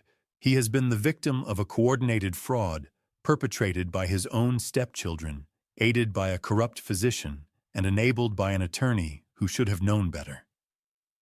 She looked at Trevor. You forged medical records. You bribed Dr. Marcus Hayes to sign a false diagnosis. You recruited your sister to help you. You planned to liquidate Mr. Lawson's assets within 90 days for your own financial gain. That's elder abuse under Colorado law.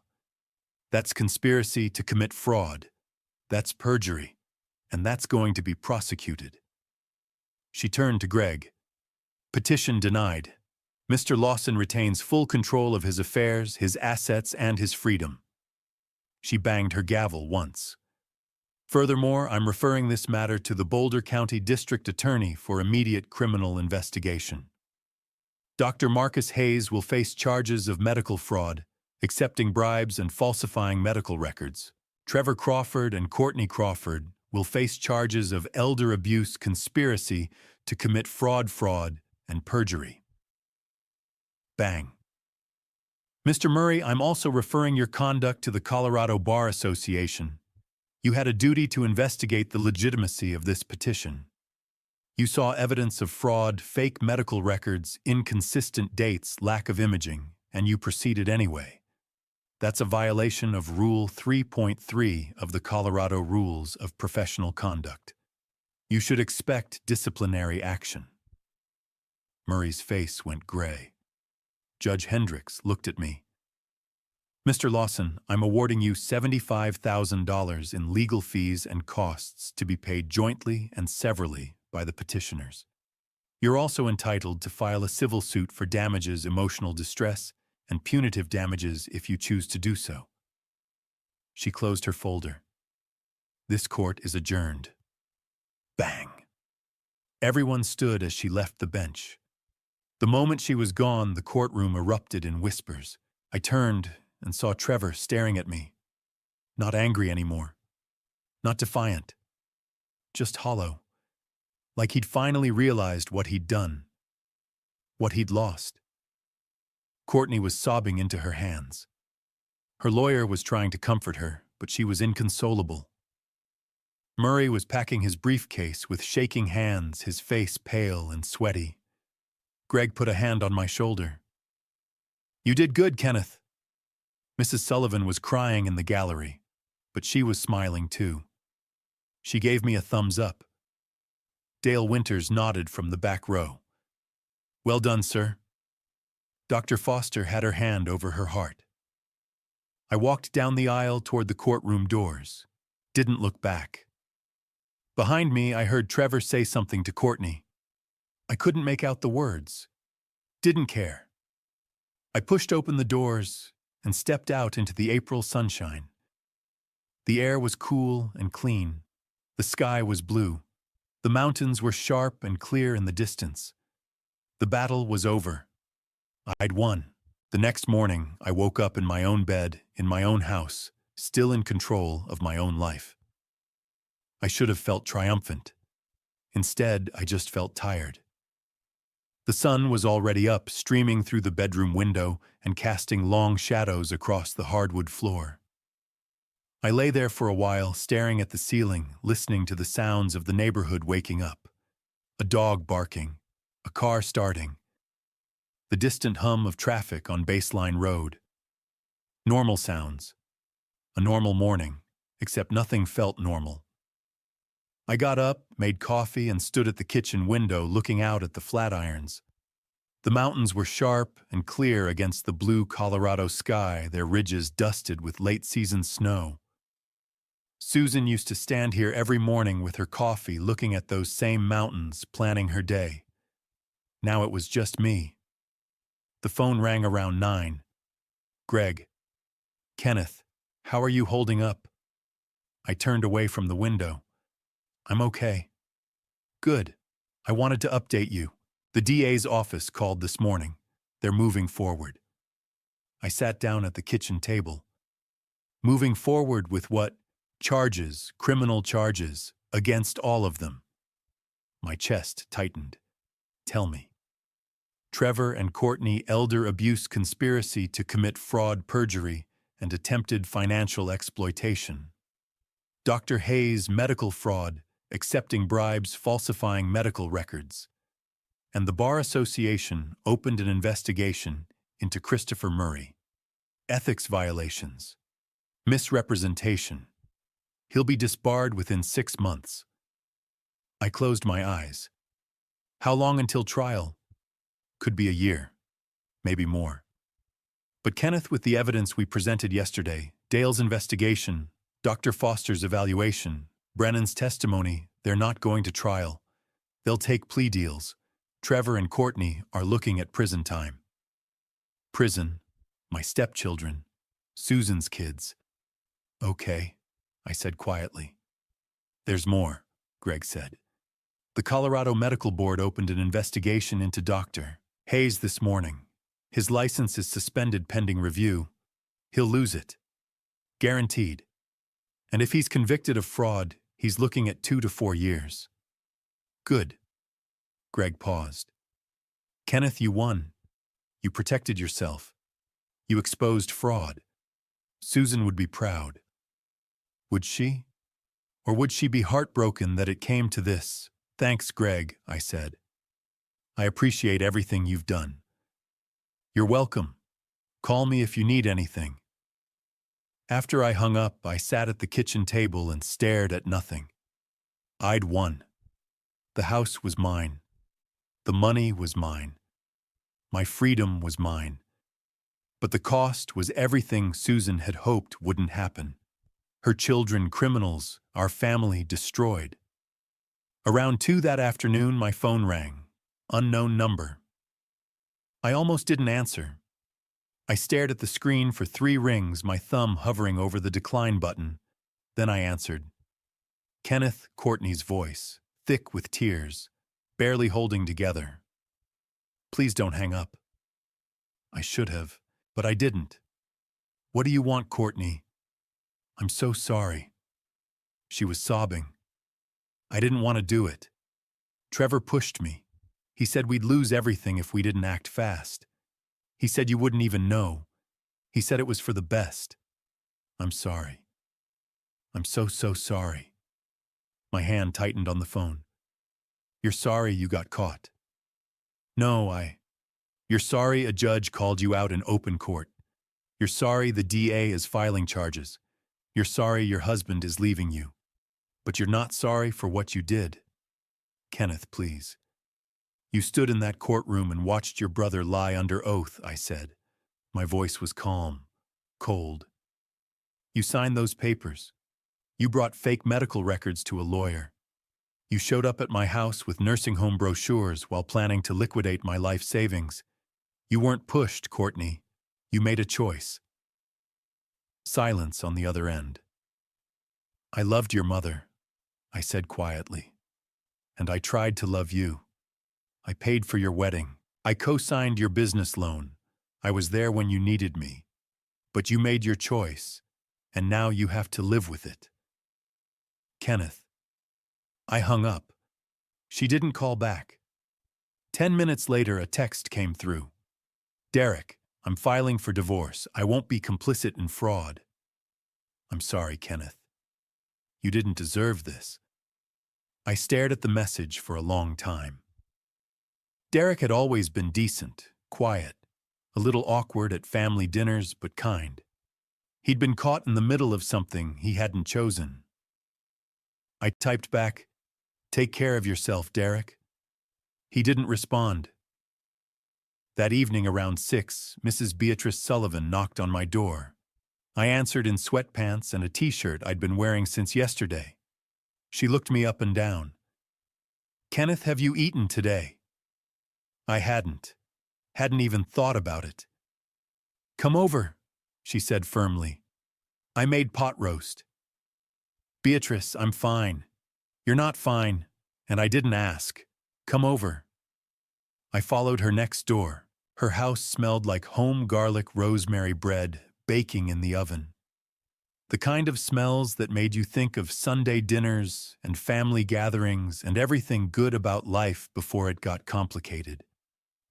She sat me down at her kitchen table and put a plate in front of me. Pot roast, mashed potatoes, green beans, a thick slice of homemade bread with butter. Eat. I ate. It was good. Better than good. I hadn't realized how hungry I was until the first bite. While I ate, Beatrice pulled out a newspaper, the Boulder Daily Camera. She unfolded it and set it on the table beside my plate. Front page of the local section. Local man thwarts elder abuse scheme by stepchildren. There was a photo of the courthouse. A quote from Judge Hendricks about the severity of the case and the importance of protecting vulnerable seniors. A mention of Dr. Hayes' suspended medical license. A line about how the case had exposed systemic failures in conservatorship oversight.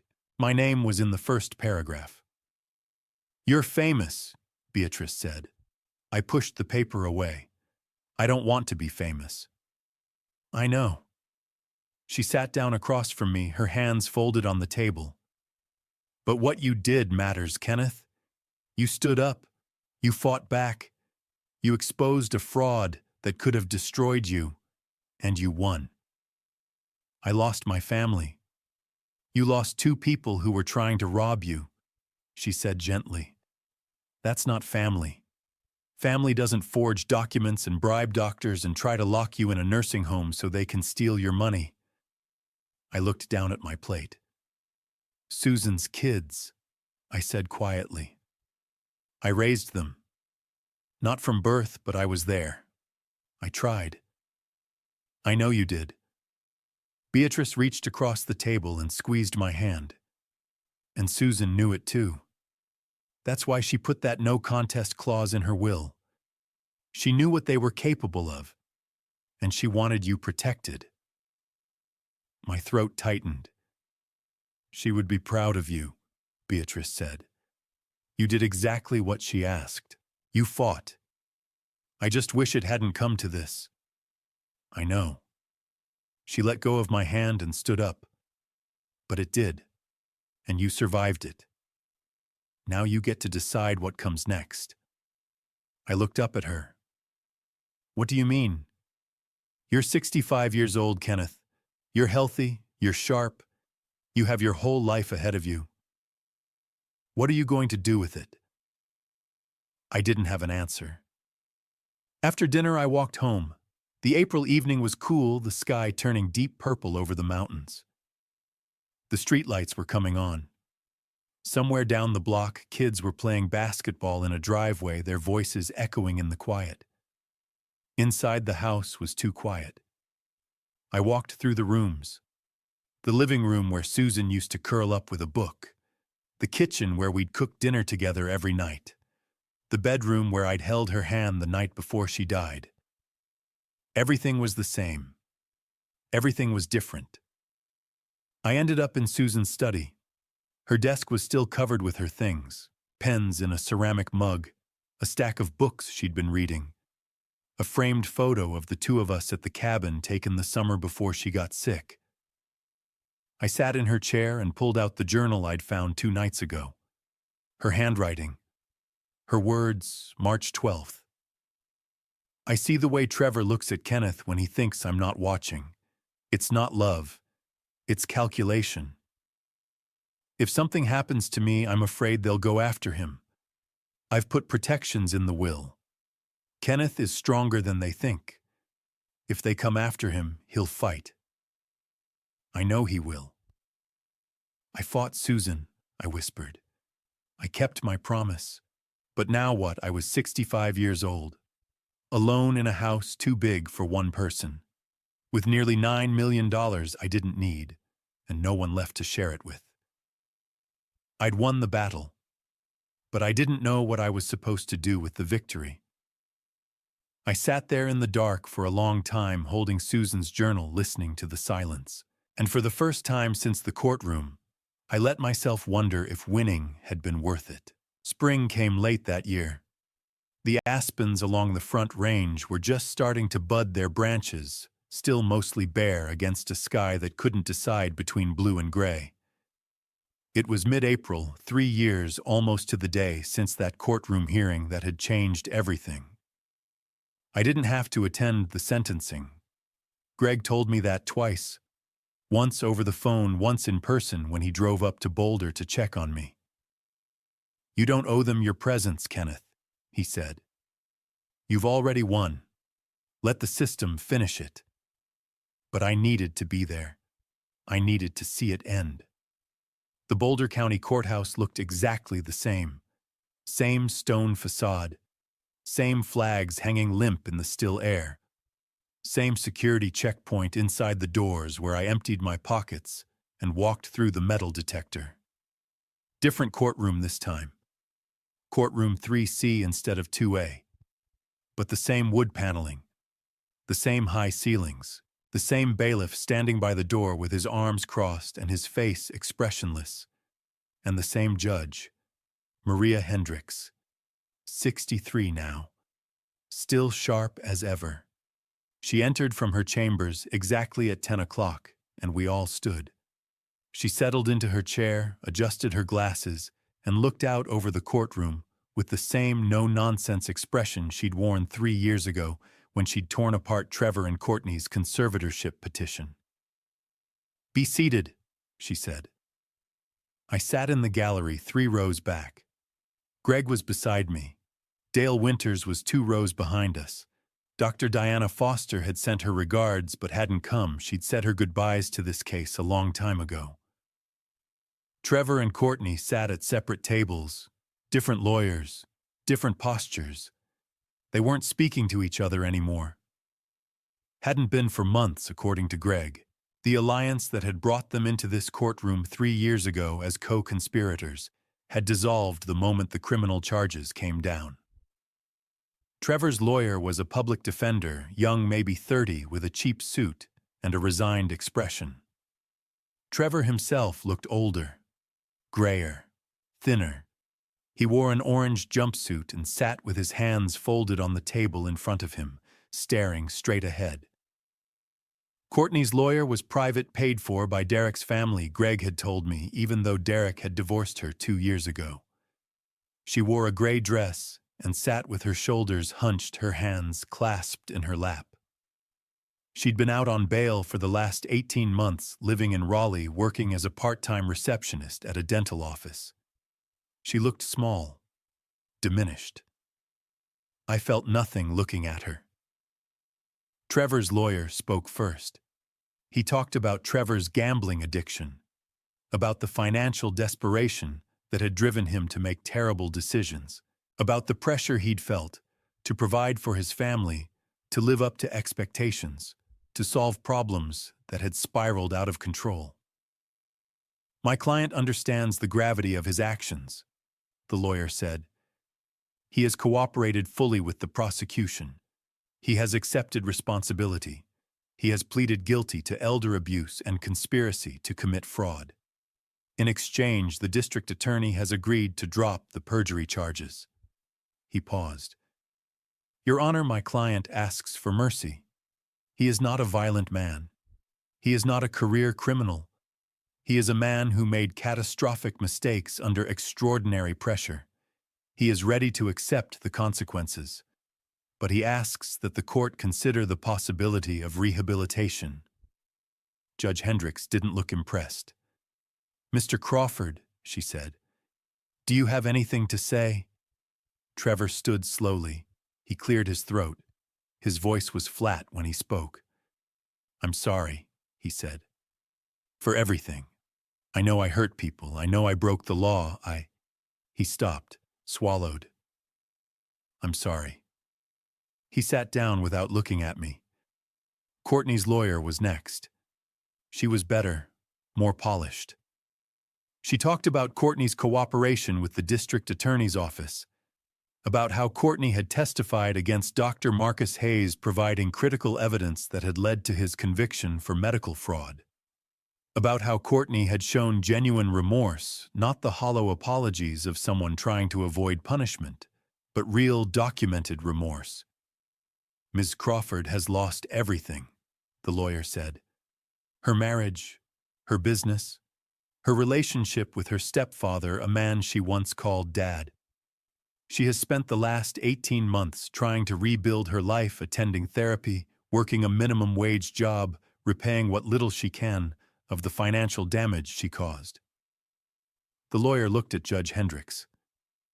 "Your Honor, my client was manipulated by her older brother. She was pressured into participating in a scheme she didn't fully understand. She made terrible choices. But she has taken responsibility. She has cooperated, and she has shown that she is capable of change." Judge Hendricks looked at Courtney. "Ms. Crawford, do you have anything to say?" Courtney stood. Her hands were shaking. She turned and looked directly at me for the first time since I'd entered the courtroom. "I'm sorry," she whispered. Her voice cracked. "I'm so sorry, Kenneth. For everything. For lying. For trying to hurt you.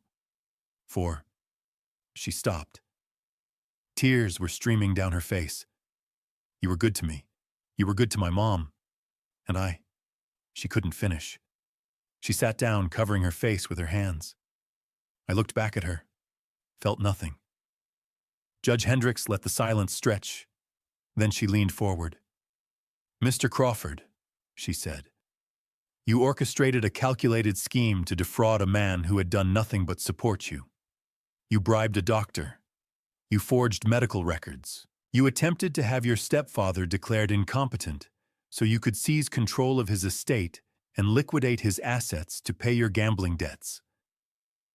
That is not desperation. That is premeditated financial elder abuse. And it is one of the most egregious cases I have seen in 20 years on this bench." She looked at Courtney. "Ms. Crawford, your cooperation is noted, but you were not a passive victim in this scheme. You participated. You lied. You showed up at your stepfather's home with brochures for nursing facilities while planning to liquidate his life savings.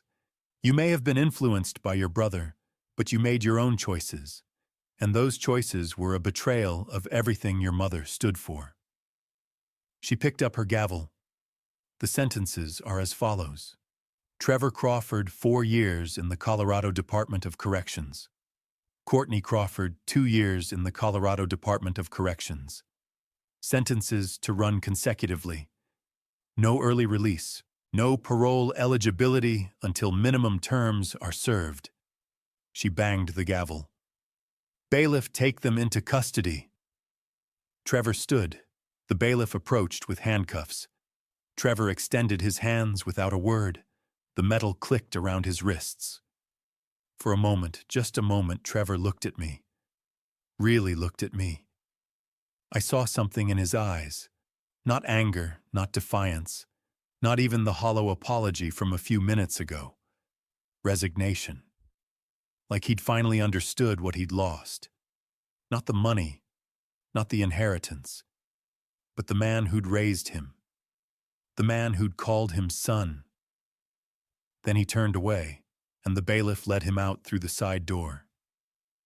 Courtney was crying as they cuffed her. She looked at me one more time and mouthed the words, "I'm sorry." I stood and walked out before they took her away. Outside the courthouse, Greg was waiting on the steps. "You okay?" he asked. "Yeah. That's it then. It's over." I nodded, but I didn't feel relief, just exhaustion. "What about Hayes?" I asked. "And Murray?" "Hayes lost his license," Greg said. "Got 2 years for medical fraud and accepting bribes. He's already serving at the Federal Correctional Institution in Englewood. Murray was disbarred 6 months ago. Last I heard, he's doing document review for a legal temp agency in Denver. $50 an hour. No benefits." I let that sink in. Justice, I supposed. Not satisfying, just done. "Kenneth," Greg said carefully, "do you regret any of it?" I thought about that. I thought about Susan, about Trevor and Courtney as kids before everything went wrong, about birthday parties and Christmas mornings and the family dinners we used to have when Susan was alive, about the life we might have had if greed hadn't poisoned everything. "No," I said finally. "They made their choice. I just made sure they faced the consequences." Greg nodded. "For what it's worth, I think you did the right thing." "Thanks, Greg." He squeezed my shoulder and walked back to his car. I stood on the courthouse steps for a long time watching people come and go. Lawyers with briefcases, families with worried faces, bailiffs on smoke breaks. Life went on. I drove home, but I didn't go home. Instead, I drove west on Canyon Boulevard, then south on Highway 119, climbing into the mountains. The road twisted and turned through pine forests and rocky outcrops, the air growing thinner and colder with every mile. I drove to Nederland, to the cabin, the one I'd mortgaged and signed away 3 years ago as part of the asset trap. The one Trevor and Courtney had inherited along with $2.58 million in debt. The one they'd defaulted on 6 months later when they couldn't make the payments. The bank had been happy to sell it back to me at a discount. I parked in the gravel driveway and sat in the truck for a moment, looking at the cabin through the windshield. It looked the same. Same log walls. Same green metal roof. Same porch where Susan used to sit with her morning coffee and watch the hummingbirds. I got out and walked down the path to the lake. Susan's favorite spot. A flat rock overlooking the water, shaded by pines with a view of the mountains rising in the distance.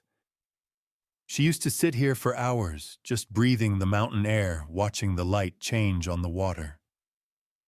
I sat on the same rock, and for the first time in 3 years, I let myself cry.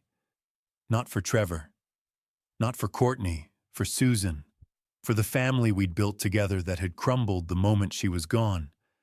For 20 years of love and laughter that had ended in courtrooms and prison sentences.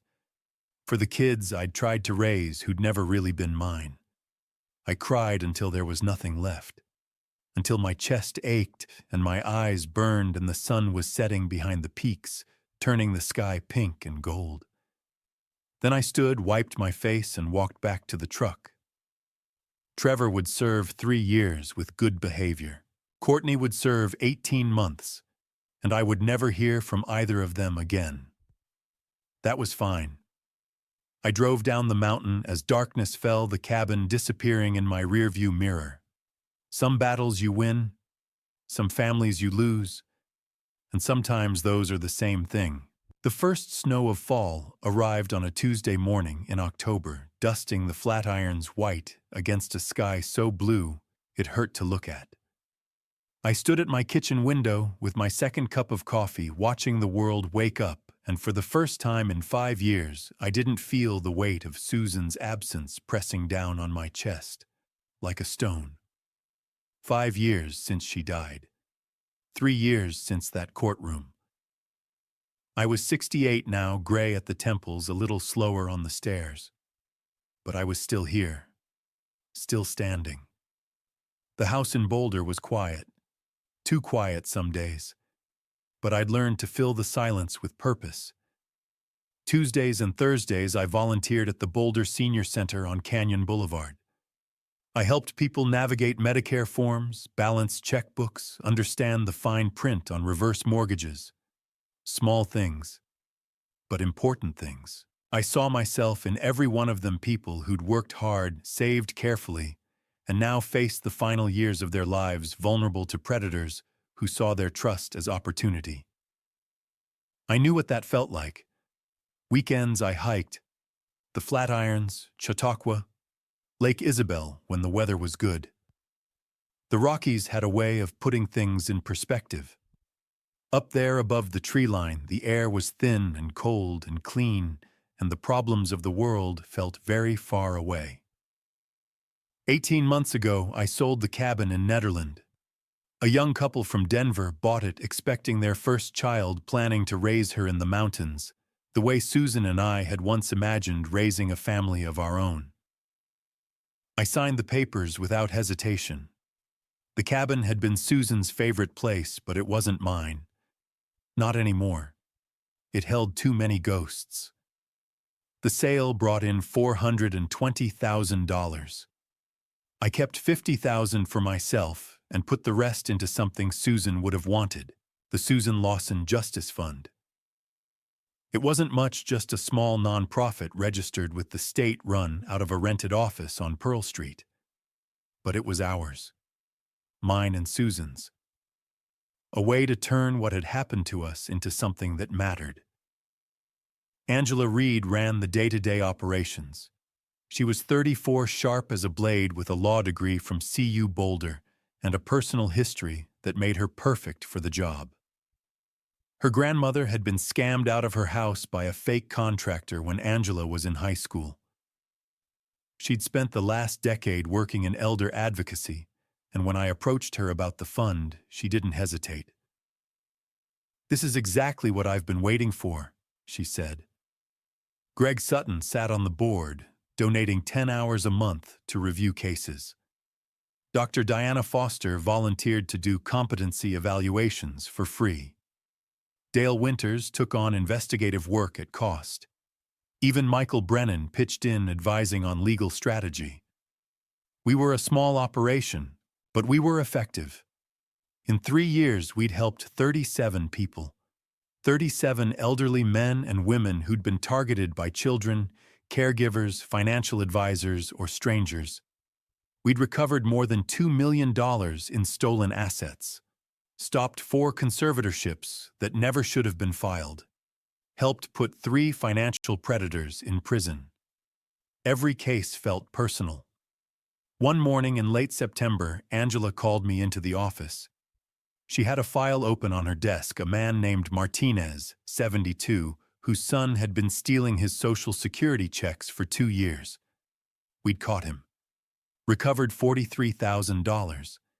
The son was awaiting sentencing. "Martinez wants to thank you," Angela said. "He's coming in this afternoon." I shook my head. "He doesn't need to thank me." "Kenneth." She looked at me the way Susan used to when I was being stubborn. "Let him." So I did. Martinez shook my hand with tears in his eyes and said, "You gave me my life back."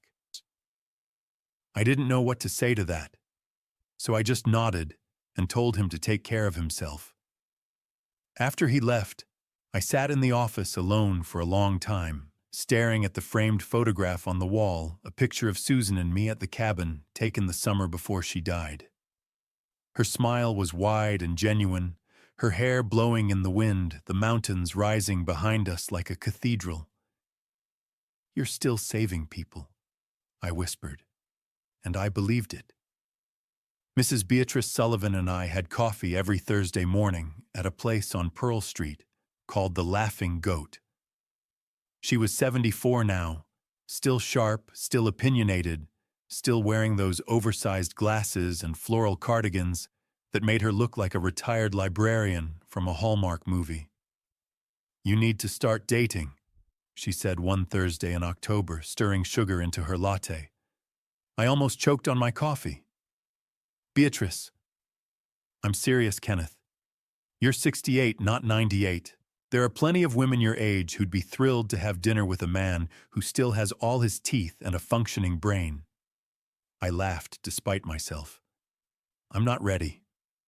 You've been saying that for 3 years, and I'll keep saying it." She sighed. "Susan wouldn't want you to be alone forever." "I'm not alone," I said. "I have you." She reached across the table and squeezed my hand. "You're damn right you do." The truth was I had more than Beatrice. I had Angela, who texted me every Sunday with updates on the fund and pictures of her dog. I had Greg, who still called me once a month to check in. I had Dr. Foster, who invited me to her annual holiday party and introduced me to her husband and daughters. I had Dale, who sent me postcards from his fishing trips in Montana. I had a family, not the one I'd expected, not the one Susan and I had tried to build, but a family nonetheless. A chosen family. And that was enough. On a cool Saturday morning in late October, I drove to Greenwood Cemetery. The leaves were turning gold and red and orange against the blue Colorado sky. The cemetery was quiet, the paths lined with old trees and worn headstones. Susan's grave was near the back beneath a cottonwood tree that had dropped its leaves in a golden carpet around her marker. Susan Lawson, 1958 to 2023. Beloved wife, mother, friend. I knelt down and placed a bouquet of wildflowers on the stone Indian paintbrush and Columbine the flowers she'd loved most. "Hey, babe," I said quietly. "It's been a while." The wind stirred the leaves around me. The fund helped 37 people this year. Angela thinks we'll hit 50 by next fall. Greg says we're making a real difference. I paused. "I think you'd be proud." I sat down on the grass, my back against the cottonwood, and looked out over the cemetery toward the mountains in the distance. "I'm not happy," I said. "Not the way I was when you were here, but I'm okay. I'm doing what you asked me to do. I'm fighting back, and I'm going to keep fighting." The wind picked up scattering leaves across the grass. I closed my eyes. "Thank you," I whispered, "for everything." That evening I stood on my back porch and watched the sun set behind the Rockies. The sky was on fire pink and gold and deep violet, the kind of sunset Susan used to stop everything to watch. I thought about Trevor somewhere in a federal facility serving out the last year of his sentence. I thought about Courtney, released after 18 months living in Raleigh with a restraining order keeping her away from me. I thought about Dr. Hayes, stripped of his license, working some administrative job to pay his legal fees. I thought about Murray, disbarred, forgotten. I thought about justice, and I thought about Susan. She'd known. She'd seen it coming. She'd built the no contest clause into her will to protect me. And in doing so, she'd given me the tools to protect others. The Susan Lawson Justice Fund wasn't just my legacy. It was hers. And it always would be. I finished my coffee, set the mug down on the railing, and looked out at the mountains one more time. "I'll keep fighting," I said to the empty air. "I promise." And I meant it. Looking back, I wonder if I could have done things differently. Maybe I should have seen the warning signs earlier, the distance after Susan died, the sudden interest in my finances, the calculated visits. But hindsight is always clearer than the moment you're living in. If there's one thing I've learned, it's this: protect yourself before you need protection. Don't wait until someone forges documents or bribes a doctor. Have honest conversations. Set clear boundaries. And if someone you love starts treating you like an asset instead of a person, walk away before they destroy you. God gave me Susan, and through her, He gave me the wisdom to prepare. That no contest clause wasn't revenge. It was her final act of love, protecting me when she knew she couldn't be there. God also gave me people like Greg Dale, Dr. Foster, and Mrs. Sullivan, a chosen family, when my own fell apart. I didn't fight this battle alone, and I'm grateful every day for that. Most importantly, God reminded me that justice and forgiveness can coexist. I don't hate Trevor and Courtney. I pity them. They traded a family for greed and lost everything that mattered. Don't be like them. Don't let money poison love. And don't be like me. Don't wait until it's too late to protect what you've built. If this story resonated with you, drop a comment below, sharing your thoughts or similar experiences. And if you found value here, please share this with someone who needs to hear it. Your engagement keeps this channel alive and helps these lessons reach those who need them most.